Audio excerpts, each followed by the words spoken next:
ਅੱਜ ਦੀ ਆਪਣੀ बुक का नाम है जिवें यू आर द प्लेसिबो और ये लिखी गई है डॉक्टर जो डिस्पेंजा ਦੇ द्वारा। डॉक्टर जो डिस्पेंजा एक न्यूरो साइंटिस्ट ने और ਅੱਜ भी इसे फील्ड ਦੇ ਵਿੱਚ बहुत ਪਾਵਰਫੁਲੀ ਕੰਮ ਕਰ ਰਹੇ ਨੇ। यूएसए ਦੇ ਵਿੱਚ ਨੇ ਇਸੇ એનર્ਜੀ ਫੀਲਡ ਦੇ ਵਿੱਚ ਕੰਮ ਕਰ ਰਹੇ ਨੇ, ਬਹੁਤ ਸਾਰੀਆਂ ਵਰਕਸ਼ਾਪਸ ਲੈ ਰਹੇ ਨੇ, ਲੋਕਾਂ ਨੂੰ ਹੀਲਿੰਗ ਪ੍ਰੋਵਾਈਡ ਕਰ ਰਹੇ ਨੇ, ਜਿੱਥੇ ਇਹਨਾਂ ਨੇ ਆਪਣੇ ਆਪ ਨੂੰ ਇਸ ਪ੍ਰੋਸੈਸ ਦੇ ਨਾਲ ਠੀਕ ਕੀਤਾ ਸਭ ਤੋਂ ਪਹਿਲਾਂ। ਉਸ ਤੋਂ ਬਾਅਦ ਇਹਨਾਂ ਨੇ ਮਿਰੈਕੂਲਸ ਹੀਲਿੰਗ ਲੈ ਕੇ ਆਏ ਲੋਕਾਂ ਦੀ ਲਾਈਫ ਦੇ ਵਿੱਚ ਟਰਾਂਸਫੋਰਮੇਸ਼ਨ ਕਰਕੇ। ਤੇ ਸਭ ਤੋਂ ਪਹਿਲਾਂ ਆਪਾਂ ਡਾਕਟਰ ਜੋ ਡਿਸਪੈਂਜ਼ਾ ਬਾਰੇ ਥੋੜਾ ਜਿਹਾ ਸਟੱਡੀ ਤੁਹਾਨੂੰ ਡਿਸਕਸ ਕਰਦੇ ਹਾਂ ਕਿ ਉਹ ਇਸ ਫੀਲਡ ਦੇ ਵਿੱਚ ਕਿਸ ਤਰ੍ਹਾਂ ਆਏ। ਉਹ ਐਕਚੁਅਲੀ ਤੇ ਡਾਕਟਰ ਸੀਗੇ ਹੀ, ਪਰ ਉਹਨਾਂ ਨੇ ਇਸ ਫੀਲਡ ਦੇ ਵਿੱਚ ਨਿਊਰੋ ਸਾਇੰਟਿਸਟ ਕਿਸ ਤਰ੍ਹਾਂ ਬਣੇ। ਉਹਨਾਂ ਦਾ 23-24 ਸਾਲ ਦੀ ਏਜ ਦੇ ਵਿੱਚ ਉਹਨਾਂ ਦਾ ਇੱਕ ਸਵੀਅਰ ਐਕਸੀਡੈਂਟ ਹੋ ਗਿਆ ਔਰ ਐਕਸੀਡੈਂਟ ਦੇ ਦੌਰਾਨ ਕੀ ਹੋਇਆ ਕਿ ਉਹਨਾਂ ਦੇ ਜਿਹੜਾ ਵਰਟੀਬਰਲ ਕਾਲਮ ਸੀਗਾ ਉਹ ਬਹੁਤ ਬੁਰੀ ਤਰ੍ਹਾਂ ਡੈਮੇਜ ਹੋ ਗਿਆ। ਤੇ ਡਾਕਟਰਸ ਨੇ ਉਹਨਾਂ ਨੂੰ ਐਡਵਾਈਸ ਕੀਤਾ ਕਿ ਤੁਹਾਨੂੰ ਸਰਜਰੀ ਕਰਾਣੀ ਪਏਗੀ। ਉਹਨਾਂ ਦਾ ਜਿਹੜਾ ਲੰਬਰ ਰੀਜਨ ਸੀਗਾ ਵਰਟੀਬਰਲ ਕਾਲਮ ਦਾ ਔਰ ਥੋਰੈਸਿਕ ਵਰਟੀਬਰਾ ਸੀਗੇ ਉਹ ਇੰਨੇ ਬੁਰੀ ਤਰ੍ਹਾਂ ਡੈਮੇਜ ਹੋ ਗਏ ਕਿ ਉਹ ਆਪਣੇ ਆਪ ਬੈਠ ਵੀ ਨਹੀਂ ਪਾ ਸਕਦੇ ਸੀ। ਅਗਰ ਉਹ ਬੈਠਣ ਦੀ ਵੀ ਕੋਸ਼ਿਸ਼ ਕਰਦੇ ਤੇ ਉਹਨਾਂ ਦਾ ਪੋਸੀਬਲ ਸੀ ਕਿ ਕੋਲੈਪਸ ਹੋ ਜਾਂਦਾ ਜਾਂ ਉਹ ਸਵੀਅਰਲੀ ਉਹਨਾਂ ਨੂੰ ਪੈਰਾਲਾਈਸਿਸ ਹੋ ਜਾਂਦਾ। ਤੇ ਡਾਕਟਰਸ ਨੇ ਉਹਨਾਂ ਨੂੰ ਐਡਵਾਈਸ ਕੀਤੀ ਕਿ ਤੁਸੀਂ ਸਰਜਰੀ ਤੋਂ ਬਿਨਾਂ ਸਰਵਾਈਵ ਨਹੀਂ ਕਰ ਸਕਦੇ, ਤੁਹਾਡੇ 100% ਚਾਂਸਸ ਹੈ ਤੁਸੀਂ ਕੋਲੈਪਸ ਕਰ ਜਾਓਗੇ। ਤੇ ਔਰ ਸਰਜਰੀ ਦਾ ਪ੍ਰੋਸੈਸ ਸੀਗਾ ਕਿ ਜਿਹੜੇ ਉਹਨਾਂ ਦੇ ਨਾਰਮਲ ਵਰਟੀਬਰਾਸ ਵੀ ਸੀਗੇ, ਜਿਹੜੇ ਉੱਪਰ ਡੈਮੇਜ ਵਰਟੀਬਰਾਸ ਤੋਂ 2-3 ਵਰਟੀਬਰਾਸ ਉੱਪਰ ਜਾਂ 2-3 ਵਰਟੀਬਰਾਸ ਨੀਚੇ, ਉਹ ਜਿਹੜੇ ਉੱਪਰ ਠੀਕ ਵਰਟੀਬਰਾਸ ਵੀ ਸੀਗੇ ਉਹਨਾਂ ਨੂੰ ਕੱਟ ਕੇ ਇੱਕ ਰੋਡ ਪਾਣੀ ਪੈਣੀ ਸੀ ਜਿਹਨੂੰ ਅਸੀਂ ਹੈਰਿਕਟਨ ਰੋਡ ਕਹਿੰਦੇ ਆ। ਔਰ ਉਹ ਰੋਡ ਪਾਉਣ ਤੋਂ ਬਾਅਦ ਉਹਨਾਂ ਨੂੰ ਥੋੜੀ ਬਹੁਤ ਸਪੋਰਟ ਮਿਲਣੀ ਸੀ ਜਿਹਦੇ ਨਾਲ ਉਹਨਾਂ ਨੇ ਬੈਠਣ ਦੀ ਕੋਸ਼ਿਸ਼ ਕਰਨੀ ਸੀ। ਉਹਨਾਂ ਦੀ ਸਪੋਰਟ ਦੇ ਨਾਲ ਉਹਨਾਂ ਨੇ ਬੈਠਣਾ ਸੀਗਾ। ਪਰ ਉਹਨਾਂ ਨੇ ਡਿਸਾਈਡ ਕਰ ਲਿਆ ਕਿ ਇੰਨੀ ਸਵੀਅਰ ਸਰਜਰੀ ਮੈਂ ਨਹੀਂ ਕਰਵਾਉਣੀ। ਉਹਨਾਂ ਨੇ ਆਪਣੀ ਲਾਈਫ 'ਚ ਡਿਸਾਈਡ ਕੀਤਾ ਕਿ ਚਾਹੇ ਜਿਸ ਤਰ੍ਹਾਂ ਦਾ ਵੀ ਮਰਜ਼ੀ ਪ੍ਰੋਸੈਸ ਹੋਏ ਮੈਂ ਇਹ ਸਰਜਰੀ ਨਹੀਂ ਕਰਵਾਉਣੀ।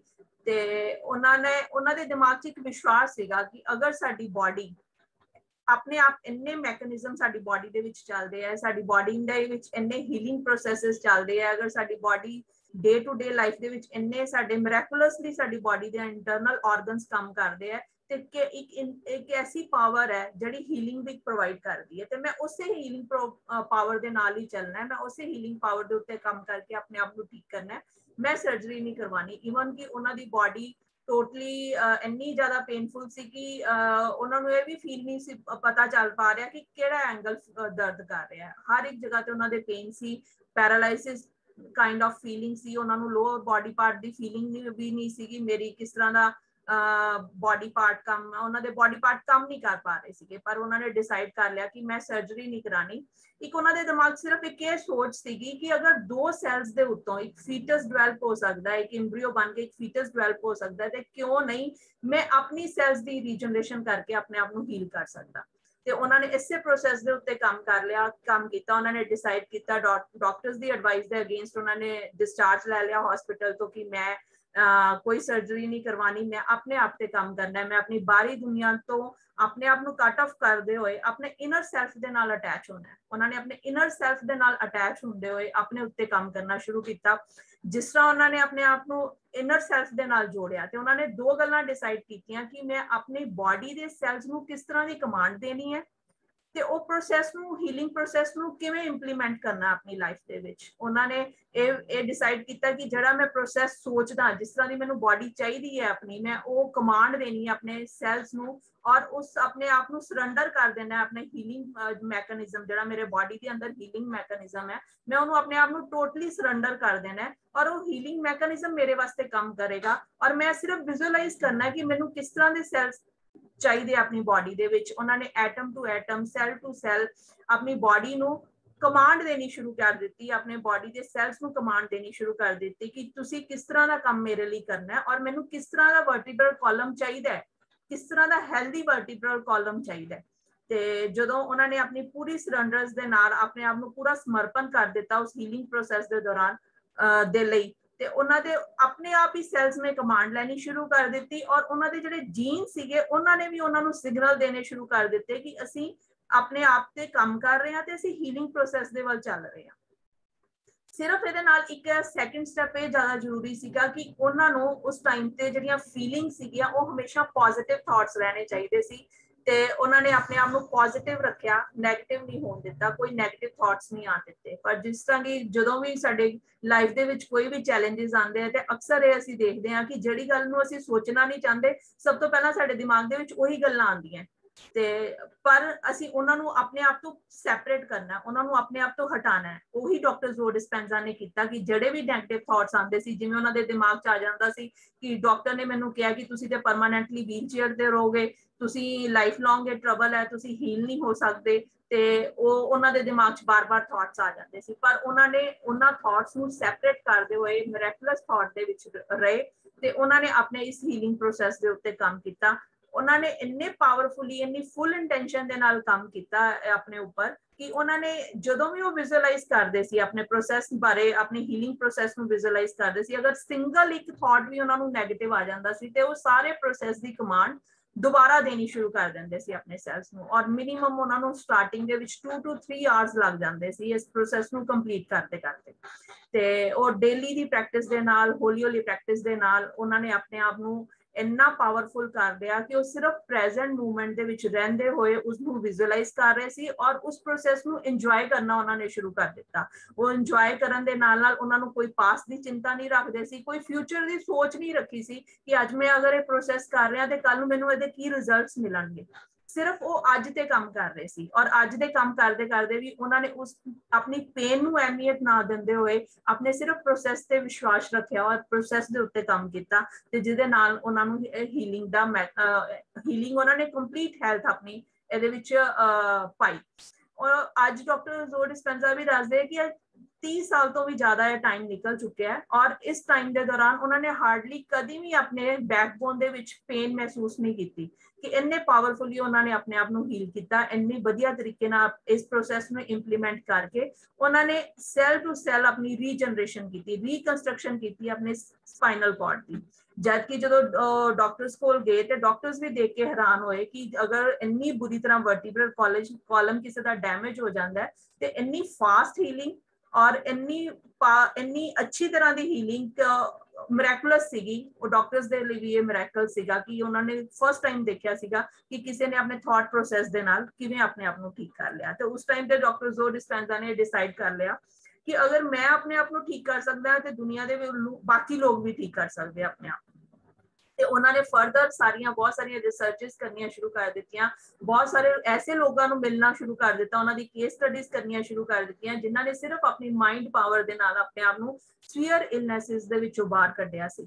ਤੇ ਡਾਕਟਰ ਜ਼ੋ ਡਿਸਪੈਂਜ਼ਾ ਨੇ ਜਦੋਂ ਉਹਨਾਂ ਤੇ ਸਟੱਡੀ ਕੀਤੀ ਤੇ ਉਹਨਾਂ ਦੇ ਦਿਮਾਗ ਦੇ ਵਿੱਚ ਆਇਆ ਕਿ ਮੈਂ ਇਸ ਟੌਪਿਕ ਤੇ ਫਰਦਰ ਸਟੱਡੀ ਕਰਾਂ। ਉਹਨਾਂ ਨੇ ਦੁਬਾਰਾ ਯੂਨੀਵਰਸਿਟੀ ਜੁਆਇਨ ਕੀਤੀ, ਨਿਊਰੋ ਸਾਇੰਸ ਤੇ ਵਰਕ ਕੀਤਾ, ਉਹਨਾਂ ਨੇ ਇਮਿਊਨੋਲੋਜੀ ਦੇ ਉੱਤੇ ਸਟੱਡੀ ਕੀਤੀ, ਐਪੀਜੈਨੇਟਿਕਸ ਦੇ ਉੱਤੇ ਸਟੱਡੀ ਕੀਤੀ, ਬਹੁਤ ਸਾਰੀਆਂ ਡਿਟੇਲ ਸਾਇੰਸ ਦੇ ਉੱਤੇ ਉਹਨਾਂ ਨੇ ਜਾ ਕੇ ਫਰਦਰ ਯੂਨੀਵਰਸਿਟੀਜ਼ ਦੇ ਵਿੱਚ ਸਟੱਡੀ ਕਰਨਾ ਸ਼ੁਰੂ ਕਰ ਦਿੱਤਾ ਕਿ ਤਾਂ ਜੋ ਮੈਂ ਕੈਪੇਬਲ ਹੋਵਾਂ, ਅਗਰ ਕੱਲ ਨੂੰ ਮੈਂ ਕਿਸੇ ਨੂੰ ਐਡਵਾਈਸ ਕਰਦਾ ਤੇ ਮੈਂ ਉਹਨਾਂ ਨੂੰ ਸਾਇੰਟੀਫਿਕ ਬੇਸਿਸ ਦੇ ਤੌਰ ਤੇ ਉਹਨਾਂ ਨੂੰ ਸਮਝਾ ਸਕਾਂ ਕਿ ਇਹ ਤੁਹਾਡੇ ਲਾਈਫ ਦੇ ਵਿੱਚ ਕਿਵੇਂ ਚੇਂਜਸ ਲੈ ਕੇ ਆ ਸਕਦੀ ਹੈ ਔਰ ਕਿਵੇਂ ਬੈਨੀਫਿਟਸ ਮਿਲ ਸਕਦੇ ਆ। ਇਸੇ ਦੇ ਉਹਨਾਂ ਨੇ ਬਹੁਤ ਡਿਟੇਲ ਦੇ ਵਿੱਚ ਕੰਮ ਕੀਤਾ ਔਰ ਸਭ ਤੋਂ ਪਹਿਲਾਂ ਉਹਨਾਂ ਨੇ ਜਦੋਂ ਦੱਸਿਆ ਲੋਕਾਂ ਨੂੰ ਪਲੈਸੀਬੋ ਬਾਰੇ ਦੱਸਿਆ, ਉਹਨਾਂ ਨੇ ਦੱਸਿਆ ਕਿ ਪਲੈਸੀਬੋ ਸਾਡੀ ਬਾਡੀ ਦੇ ਵਿੱਚ ਕਿਵੇਂ ਕੰਮ ਕਰਦਾ ਹੈ। ਇਹ ਟੋਟਲੀ ਇੱਕ ਮੈਜਿਕ ਆਫ ਬਲੀਫ ਹੈ। ਇਹ ਬਲੀਫ ਸਿਸਟਮ ਦੇ ਤੌਰ ਤੇ ਕੰਮ ਕਰਦਾ ਸਾਡੀ ਬਾਡੀ ਦੇ ਵਿੱਚ। ਜਿੰਨਾ ਸਾਡਾ ਬਲੀਫ ਸਟਰੋਂਗ ਹੋਏਗਾ, ਜਿੰਨੀ ਸਾਡੀ ਸੋਚ ਪੋਜ਼ਿਟਿਵ ਹੋਏਗੀ, ਉਹਨਾਂ ਪਲੈਸੀਬੋ ਸਾਡੀ ਬਾਡੀ ਦੇ ਉੱਤੇ ਪਾਵਰਫੁਲੀ ਅਸਰ ਕਰੇਗਾ। ਉਸ ਟਾਈਮ ਤੇ ਕੀ ਹੁੰਦਾ ਕਿ ਸਾਡਾ ਜਿਹੜਾ ਬ੍ਰੇਨ ਹੈ ਔਰ ਬਾਡੀ ਹੈ, ਦੋਨੋਂ ਇੱਕ ਦੂਸਰੇ ਦੀ ਕਮਾਂਡ ਤੇ ਚੱਲਦੇ ਆ। ਜੋ ਸਾਡਾ ਬ੍ਰੇਨ ਸਾਡੀ ਬਾਡੀ ਨੂੰ ਕਮਾਂਡ ਦਿੰਦਾ ਹੈ, ਸਾਡੀ ਬਾਡੀ ਉਸੇ ਤਰ੍ਹਾਂ ਦੇ ਹੀ ਰਿਐਕਸ਼ਨ ਸਾਡੇ ਸਾਹਮਣੇ ਲੈ ਕੇ ਆਉਂਦੀ ਹੈ।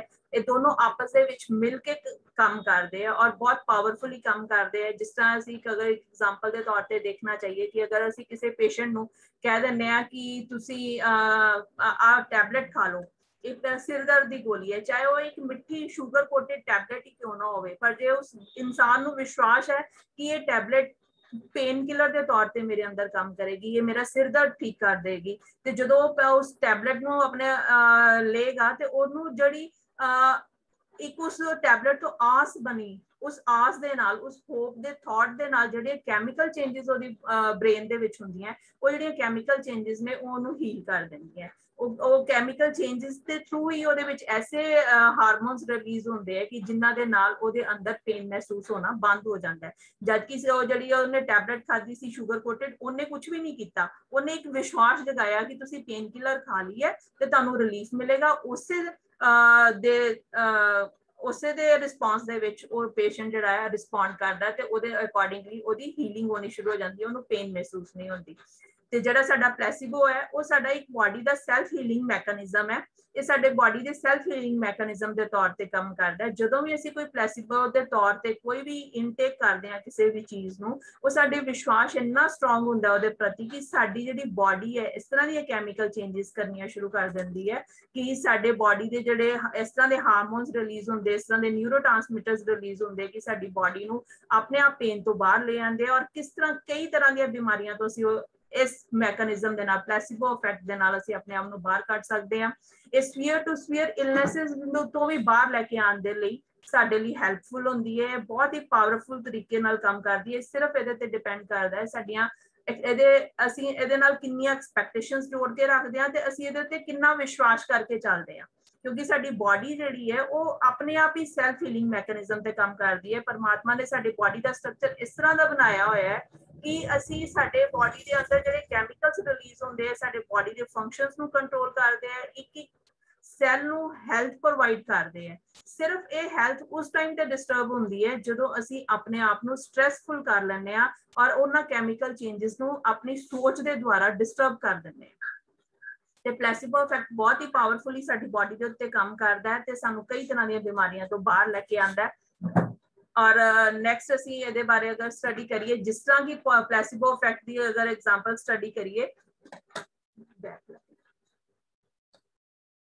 प्लेसिबो इफेक्ट दे विच एक मैं तुहानूं एग्जांपल दे तौर ते दस्सण दी कोशिश करांगी कि एक ना अमेरिका दे विच एक इंसान होया सीगा सेंट लुइस, ओनू कैंसर डिटेक्ट होया, ऑस्टियोफोजल मेटास्टैटिक कैंसर, ते वो 70 ईयर ओल्ड सीगा। ਤੇ ਡਾਕਟਰਸ ਦੇ ਕੋਲ ਜਦੋਂ ਗਿਆ ਕਿ ਮੈਨੂੰ ਕੈਂਸਰ ਉਹਦਾ ਕੈਂਸਰ ਡਿਟੈਕਟ ਹੋਇਆ, ਡਾਕਟਰਸ ਬਹੁਤ ਪਰੇਸ਼ਾਨ ਸੀਗਾ ਕਿ ਮੈਨੂੰ ਤੇ ਕੈਂਸਰ ਦੀ ਟਰਬਲ ਆ ਗਈ ਹੈ ਤੇ ਮੇਰਾ ਤਾਂ ਹੁਣ ਸਰਵਾਈਵਲ ਬਹੁਤ ਮੁਸ਼ਕਲ ਹੈ। ਪਰ ਡਾਕਟਰਸ ਨੇ ਉਹਨੂੰ ਦੱਸਿਆ ਕਿ ਇਹ ਤੇਰਾ ਸੀਵੀਅਰ ਕੈਂਸਰ ਨਹੀਂ ਹੈ, ਇਸ ਤਰ੍ਹਾਂ ਦਾ ਮੈਟਾਸਟੈਟਿਕ ਕੈਂਸਰ ਨਹੀਂ ਹੈ, ਲਾਈਫ ਥ੍ਰੈਟਨਿੰਗ ਕੈਂਸਰ ਨਹੀਂ ਹੈ, ਅਗਰ ਅਸੀਂ ਇਹਨੂੰ ਆਪਰੇਟ ਕਰਾਂਗੇ ਤੇ ਤੁਸੀਂ ਇਸ ਟਰਬਲ ਚੋਂ ਬਾਹਰ ਆ ਜਾਓਗੇ, ਠੀਕ ਹੋ ਜਾਓਗੇ। ਉਹਦਾ ਆਪਰੇਟ ਹੋਇਆ, ਉਹ ਠੀਕ ਹੋ ਗਿਆ और कुछ ही टाइम निकलिया सी कि मेडिसिन्स दे उत्ते ते सीगा ही, कुछ टाइम निकलिया सीगा ओनू लिवर दा कैंसर अगेन डिटेक्ट हो गया, ओनू लेफ्ट लोब ऑफ लिवर दे विच अगेन ओनू कैंसर डिटेक्ट हो गया। फिर परेशान हो गया, ओदे माइंड्स ने उस तरह दियां ही केमिकल चेंजेस ओदी बॉडी दे अंदर करनियां शुरू कर दित्तियां। पर ओदी एक आस सीगी, ओदी एक उम्मीद सी, ओदे अंदर एक ऐसी सोच सीगी कि ओदी ਜਿਹੜੀ ਮੈਰਿਡ ਲਾਈਫ ਸੀ ਬੜੀ ਵਧੀਆ ਚੱਲ ਰਹੀ ਸੀ। ਉਹਦੀ ਜਿਹੜੀ ਵਾਈਫ ਸੀਗੀ ਸੈਕੰਡ ਉਹਦੀ ਮੈਰਿਜ ਹੋਈ ਸੀਗੀ ਤੇ ਉਹ ਇੱਕ ਪਲਾਨ ਕਰ ਰਹੇ ਸੀਗੇ ਫਿਊ ਮੰਥਸ ਦੇ ਵਿੱਚ ਕ੍ਰਿਸਮਸ ਆ ਰਹੀ ਸੀ ਤੇ ਉਹਨਾਂ ਦਾ ਇੱਕ ਪਲਾਨ ਸੀਗਾ ਕਿ ਅਸੀਂ ਬੜੇ ਅੱਛੀ ਤਰੀਕੇ ਨਾਲ ਉਹਨੂੰ ਸੈਲੀਬ੍ਰੇਟ ਕਰਨਾ ਹੈ। ਉਹ ਸਾਰਿਆਂ ਦੀ ਖੁਸ਼ੀ ਵਿੱਚ ਬਹੁਤ ਖੁਸ਼ ਸੀਗਾ ਤੇ ਉਹਨੇ ਇੱਕ ਡਾਕਟਰ ਨੂੰ ਇੱਕ ਗੱਲ ਕਹੀ ਕਿ ਕੀ ਮੈਂ ਕ੍ਰਿਸਮਸ ਤੱਕ ਰਹਿ ਸਕਦਾ, ਕਿ ਮੇਰੇ ਲਾਈਫ ਇੰਨੀ ਲਾਈਫ ਸਪੈਨ ਹੈਗਾ ਕਿ ਮੈਂ ਕ੍ਰਿਸਮਸ ਨੂੰ ਆਪਣੀ ਫੈਮਿਲੀ ਦੇ ਨਾਲ ਇੰਜੋਏ ਕਰ ਸਕਾਂ। ਤੇ ਡਾਕਟਰ ਕਹਿੰਦਾ ਕਿ ਤੈਨੂੰ ਸਟ੍ਰੈਸ ਹੋਣ ਵਾਲੀ ਲੋੜ ਨਹੀਂ ਹੈ, ਤੈਨੂੰ ਅਸੀਂ ਮੈਡੀਸਿਨਸ ਦਾਂਗੇ, ਤੂੰ ਰਿਕਵਰ ਕਰ ਜਾਏਗਾ, ਕੋਈ ਟਰਬਲ ਵਾਲੀ ਗੱਲ ਨਹੀਂ ਹੈ ਤੇ ਤੁਸੀਂ ਆਪਣਾ ਟਾਈਮ ਵਧੀਆ ਸਪੈਂਡ ਕਰੋਗੇ ਆਪਣੀ ਫੈਮਿਲੀ ਦੇ ਨਾਲ। ਤੇ ਜਦੋਂ ਉਹਨਾਂ ਨੇ ਮੈਡੀਕਲ ਟ੍ਰੀਟਮੈਂਟ ਦਿੱਤਾ, ਉਹ ਰਿਸਪੌਂਡ ਵੀ ਵਧੀਆ ਕਰ ਰਿਹਾ ਸੀ, ਸਾਰਾ ਕੁਝ ਵਧੀਆ ਚੱਲ ਰਿਹਾ ਸੀ। ਉਹ ਡਿਸਚਾਰਜ ਹੋ ਕੇ ਆਪਣੇ ਘਰ ਵੀ ਚਲਾ ਗਿਆ। ਉਹਨੇ ਕ੍ਰਿਸਮਸ ਬੜੇ ਵਧੀਆ ਤਰੀਕੇ ਨਾਲ ਸੈਲੀਬ੍ਰੇਟ ਕੀਤੀ। ਪਰ ਉਹਦੇ ਦਿਮਾਗ ਦੇ ਵਿੱਚ ਇਹ ਥਾਟ ਸੀਗਾ कि मैनू कैंसर है और कैंसर का सर्वाइवल बहुत मुश्किल है, कैंसर चो बाहर निकलना बहुत मुश्किल है, ये लाइफ थ्रैटनिंग डिसीज है ते मेरा अंत नेड़े है। जिवें ही क्रिसमस का सैलीब्रेशन निकली और दूसरे तीसरे दिन वो इन्ने सीवियर सिम्पटम्स के नाल हॉस्पिटलाइज हो गया कि डॉक्टर्स देख के हैरान सी कि जदों इनू डिस्चार्ज किया गया सी इहदियां ब्लड रीडिंग्स नॉर्मल सीगियां, सिर्फ कुछ लिवर एंजाइम्स इंक्रीज सी क्योंकि इहदे लिवर दा कैंसर डिटेक्ट होया सी, इस करके वो एंजाइम रिलीज सीगे। बाकी जिन्नियां भी ब्लड रीडिंग रिपोर्ट सीगियां वो इस तरह दियां सीगियां ही नहीं कि इन्नी सीवियर इलनेस दे नाल इह साडे कोल वापस आ जाता। विद इन हॉस्पिटल एडमिट होने तो विद इन 24 आवर्स ਉਹਦੀ ਡੈਥ ਹੋ ਜਾਂਦੀ ਹੈ। और जो ऑटोपसी की जाती है तो ये देखा गया कि ऑटोपसी के दौरान जो कैंसर सैल सीगे वो भी लाइफ थ्रैटनिंग नहीं सी, वो भी लाइफ थ्रैटनिंग डिजीज नहीं सी, वो सिर्फ एक normal benign kind of tumour सीगा कि सीगा, पर ਉਹਨੂੰ कोई लाइफ ਨੂੰ थ्रैटनिंग कोई चैलेंजेस नहीं सी ਉਹਦੇ ਕਾਰਨ। पर ਉਹਦੀ ਡੈਥ ਕਿਉਂ ਹੋ ਗਈ? ਕਿਉਂਕਿ ਉਹਦਾ ਥਾਟ ਪ੍ਰੋਸੈਸ ਦੇ ਵਿੱਚ ਇਹ ਸੀਗਾ ਕਿ ਮੈਨੂੰ ਕੈਂਸਰ ਹੋ ਗਿਆ, ਮੈਂ ਹੁਣ ਅੱਗੋਂ ਫਰਦਰ ਸਰਵਾਈਵ ਨਹੀਂ ਕਰ ਸਕਦਾ। ਉਹਨੇ ਆਪਣੇ ਬ੍ਰੇਨ ਨੂੰ ਐਸੀ ਕਮਾਂਡ ਦਿੱਤੀ ਸੀ ਕਿ ਮੈਂ ਸਰਵਾਈਵ ਸਿਰਫ क्रिसमस तक करना है, उस तो बाद मेरा सर्वाइवल पॉसिबल नहीं है। ਤੇ ਇਸੇ ਤਰ੍ਹਾਂ ਅਗਰ ਆਪਣੀ ਜਿਸ ਤਰ੍ਹਾਂ ਦੀ ਵੀ ਅਸੀਂ ਆਪਣੀ ਬਾਡੀ ਨੂੰ ਕਮਾਂਡ ਦਿੰਨੇ ਆ, ਅਗਰ ਪੋਜ਼ਿਟਿਵ ਕਮਾਂਡ ਦਿੰਨੇ ਆ ਤੇ ਅਸੀਂ ਪਲੇਸਿਬੋ ਇਫੈਕਟਸ ਲੈਂਦੇ ਆ, ਅਗਰ ਨੈਗੇਟਿਵ ਕਮਾਂਡ ਦਿੰਨੇ ਆ ਤੇ ਇਹਦੇ ਵਰਸ ਇਫੈਕਟਸ ਵੀ ਸਾਨੂੰ ਦੇਖਣ ਨੂੰ ਮਿਲਦੇ ਆ। ਸਾਡਾ ਮਾਈਂਡ ਬਹੁਤ ਹੀ ਪਾਵਰਫੁਲ ਹੈ ਔਰ ਬਹੁਤ ਹੀ ਪਾਵਰਫੁਲ ਤਰੀਕੇ ਦੇ ਨਾਲ ਸਾਡੀ ਬਾਡੀ ਦੇ ਉੱਤੇ ਵਰਕ ਕਰਦਾ ਹੈ। ਜਿਸ ਤਰ੍ਹਾਂ ਦਾ ਇੱਕ ਸਿੰਗਲ ਥਾਟ ਵੀ ਅਗਰ ਸਾਡੇ ਦਿਮਾਗ ਦੇ ਵਿੱਚ ਜੈਸਾ ਵੀ ਥਾਟ ਆਉਂਦਾ ਹੈ ਉਸੇ ਤਰ੍ਹਾਂ ਹੀ ਸਾਡੀ ਬਾਡੀ ਉਹਨੂੰ ਰਿਸਪੌਂਡ ਕਰਦੀ ਹੈ। ਜਿਵੇਂ ਪੋਜ਼ਿਟਿਵ ਇਫੈਕਟ ਹੈ ਇਹਦੇ ਅਗੇਂਸਟ ਸੇਮ ਇਸੇ ਤਰ੍ਹਾਂ ਹੀ ਨੋਸੀਬੋ ਇਫੈਕਟ ਹੁੰਦਾ ਹੈ।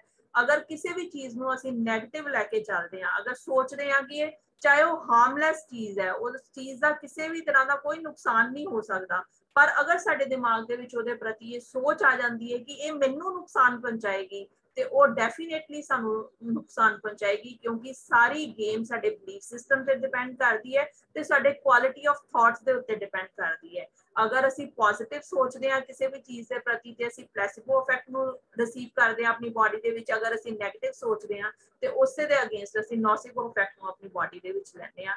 ਨੋਸੀਬੋ ਇਫੈਕਟ ਦੀ ਮੈਂ ਤੁਹਾਨੂੰ ਇੱਕ ਐਗਜ਼ਾਮਪਲ ਦੇਣਾ ਚਾਹਾਂਗੀ ਕਿ ਇੱਕ ਗਰੁੱਪ ਆਫ ਬੱਚਿਆਂ ਨੂੰ ਲਿਆ ਗਿਆ, 10-12 ਬੱਚੇ ਲੈ ਗਏ ਔਰ ਉਹਨਾਂ ਬੱਚਿਆਂ ਨੂੰ ਇੱਕ ਆਈਵੀ ਲੀਫ ਹੁੰਦਾ, ਉਹ ਆਈਵੀ ਲੀਫ ਤੋਂ ਅਲਰਜੀ ਸੀ ਔਰ ਉਹਨਾਂ ਬੱਚਿਆਂ ਨੂੰ ਕਿਹਾ ਗਿਆ ਕਿ ਅਸੀਂ ਤੁਹਾਡੇ ਲਈ ਮੈਡੀਸਨ ਰਿਸਰਚ ਕਰਨੀ ਹੈ, ਤੁਹਾਡੇ ਉੱਤੇ ਰਿਸਰਚ ਕਰਨੀ ਹੈ, ਅਸੀਂ ਚੈੱਕ ਕਰਨਾ ਹੈ ਕਿ ਤੁਹਾਨੂੰ ਕਿੰਨੀ ਸਵੀਅਰ ਅਲਰਜੀ ਹੁੰਦੀ ਹੈ, ਉਹਦੇ ਅਕੋਰਡਿੰਗਲੀ ਤੁਹਾਡਾ ਟ੍ਰੀਟਮੈਂਟ ਕੀਤਾ ਜਾਏਗਾ। ਤੇ ਉਹਨਾਂ ਸਾਰਿਆਂ ਬੱਚਿਆਂ ਦੇ ਆਰਮ ਦੇ ਉੱਤੇ ਉਸ ਲੀਫ ਨੂੰ ਰਬ ਕੀਤਾ ਗਿਆ। ਉਹਨਾਂ ਨੂੰ ਇਹ ਦੱਸਿਆ ਗਿਆ ਕਿ ਆਈਵੀ ਲੀਫ ਹੈ, ਪਰ ਉਹ ਆਈਵੀ ਲੀਫ ਨਹੀਂ ਸੀ, ਉਹ ਨਾਰਮਲ ਇੱਕ ਨੈਚੁਰਲ ਲੀਫ ਸੀਗਾ, ਹਰਬਲ ਲੀਫ ਸੀਗਾ ਜਿਹਨੂੰ ਰਬ ਕੀਤਾ ਗਿਆ ਉਹਨਾਂ ਦੀ ਆਰਮ ਦੇ ਉੱਤੇ। ਪਰ ਆਫਟਰ ਫਿਊ ਆਵਰਸ ਦੇਖਿਆ ਗਿਆ ਕਿ ਇਹਦੇ ਵਿੱਚੋਂ 90% ਬੱਚੇ ਐਸੇ ਸੀ ਜਿਨ੍ਹਾਂ ਦੀ ਬਾਂਹ ਦੇ ਉੱਤੇ ਰੈਸ਼ਿਸ ਹੋ ਗਏ। ਉਹ ਰੈਸ਼ਿਸ ਕਿਉਂ ਹੋ ਗਏ? ਉਹਨਾਂ ਦੇ ਦਿਮਾਗ 'ਚ ਸੋਚ ਸੀ ਆਈਵੀ ਲੀਫ ਤੇ ਸਾਨੂੰ ਅਲਰਜੀ ਕਰਦਾ ਹੈ, ਜਦਕਿ ਆਈਵੀ ਲੀਫ ਦੇ ਨਾਲ ਉਹਨਾਂ ਨੂੰ ਰਬ ਵੀ ਨਹੀਂ ਕੀਤਾ ਗਿਆ ਤੇ ਪਰ ਫਿਰ ਵੀ ਉਹਨਾਂ ਨੇ ਉਹ ਸੇਮ ਸਿੰਪਟਮਸ ਕ੍ਰੀਏਟ ਕੀਤੇ ਕਿ ਉਹਨਾਂ ਦੇ ਉੱਤੇ ਉਹਨਾਂ ਦੀ ਆਰਮ ਦੇ ਉੱਤੇ ਰੈਸ਼ਿਸ ਦਿਖਣੇ ਸ਼ੁਰੂ ਹੋ ਗਏ। ਇਹ ਇਫੈਕਟ ਹੈ ਨੋਸੀਬੋ ਇਫੈਕਟ। ਅਗਰ ਕਿਸੇ ਵੀ ਤਰ੍ਹਾਂ ਦੇ ਅਸੀਂ ਨੈਗੇਟਿਵ ਕਿਸੇ ਦੀ ਵੀ ਚੀਜ਼ ਦੇ ਪ੍ਰਤੀ, ਚਾਹੇ ਉਹ ਹਾਰਮਲੈਸ ਹੈ, ਉਹਦੇ ਪ੍ਰਤੀ ਅਸੀਂ ਨੈਗੇਟਿਵ ਥਾਟ ਰੱਖਦੇ ਹਾਂ ਤੇ ਸਾਨੂੰ ਉਸੇ ਤਰ੍ਹਾਂ ਹੀ ਸਾਡੀ ਆਪਣੀ ਬਾਡੀ ਦੇ ਉੱਤੇ ਉਸ ਤਰ੍ਹਾਂ ਦੇ ਰਿਜ਼ਲਟਸ ਦੇਖਣ ਨੂੰ ਮਿਲਦੇ ਆ। ਇਸ ਕਰਕੇ ਹਮੇਸ਼ਾ ਹੀ ਸਾਨੂੰ ਪੋਜ਼ਿਟਿਵ ਔਰ ਮਿਰੈਕੁਲਸ ਥਾਟ ਦੇ ਵਿੱਚ ਰਹਿਣਾ ਚਾਹੀਦਾ ਹੈ। ਨੈਗੇਟਿਵ ਥਾਟਸ ਤੋਂ ਆਪਣੇ ਆਪ ਨੂੰ ਬਿਲਕੁਲ ਸੈਪਰੇਟ ਕਰਕੇ ਰੱਖਣਾ ਚਾਹੀਦਾ ਹੈ, ਕਿਉਂਕਿ ਅਗਰ ਨੈਗੇਟਿਵ ਥਾਟਸ ਦੇ ਵਿੱਚ ਰਹਿੰਦੇ ਆ ਤੇ ਅਸੀਂ ਆਪਣੀ ਬਾਡੀ ਦੇ ਵਿੱਚ ਨੋਸੀਬੋ ਕਾਈਂਡ ਆਫ ਇਫੈਕਟ ਨੂੰ ਈਜ਼ੀਲੀ ਦੇਖ ਲੈਂਦੇ ਆ।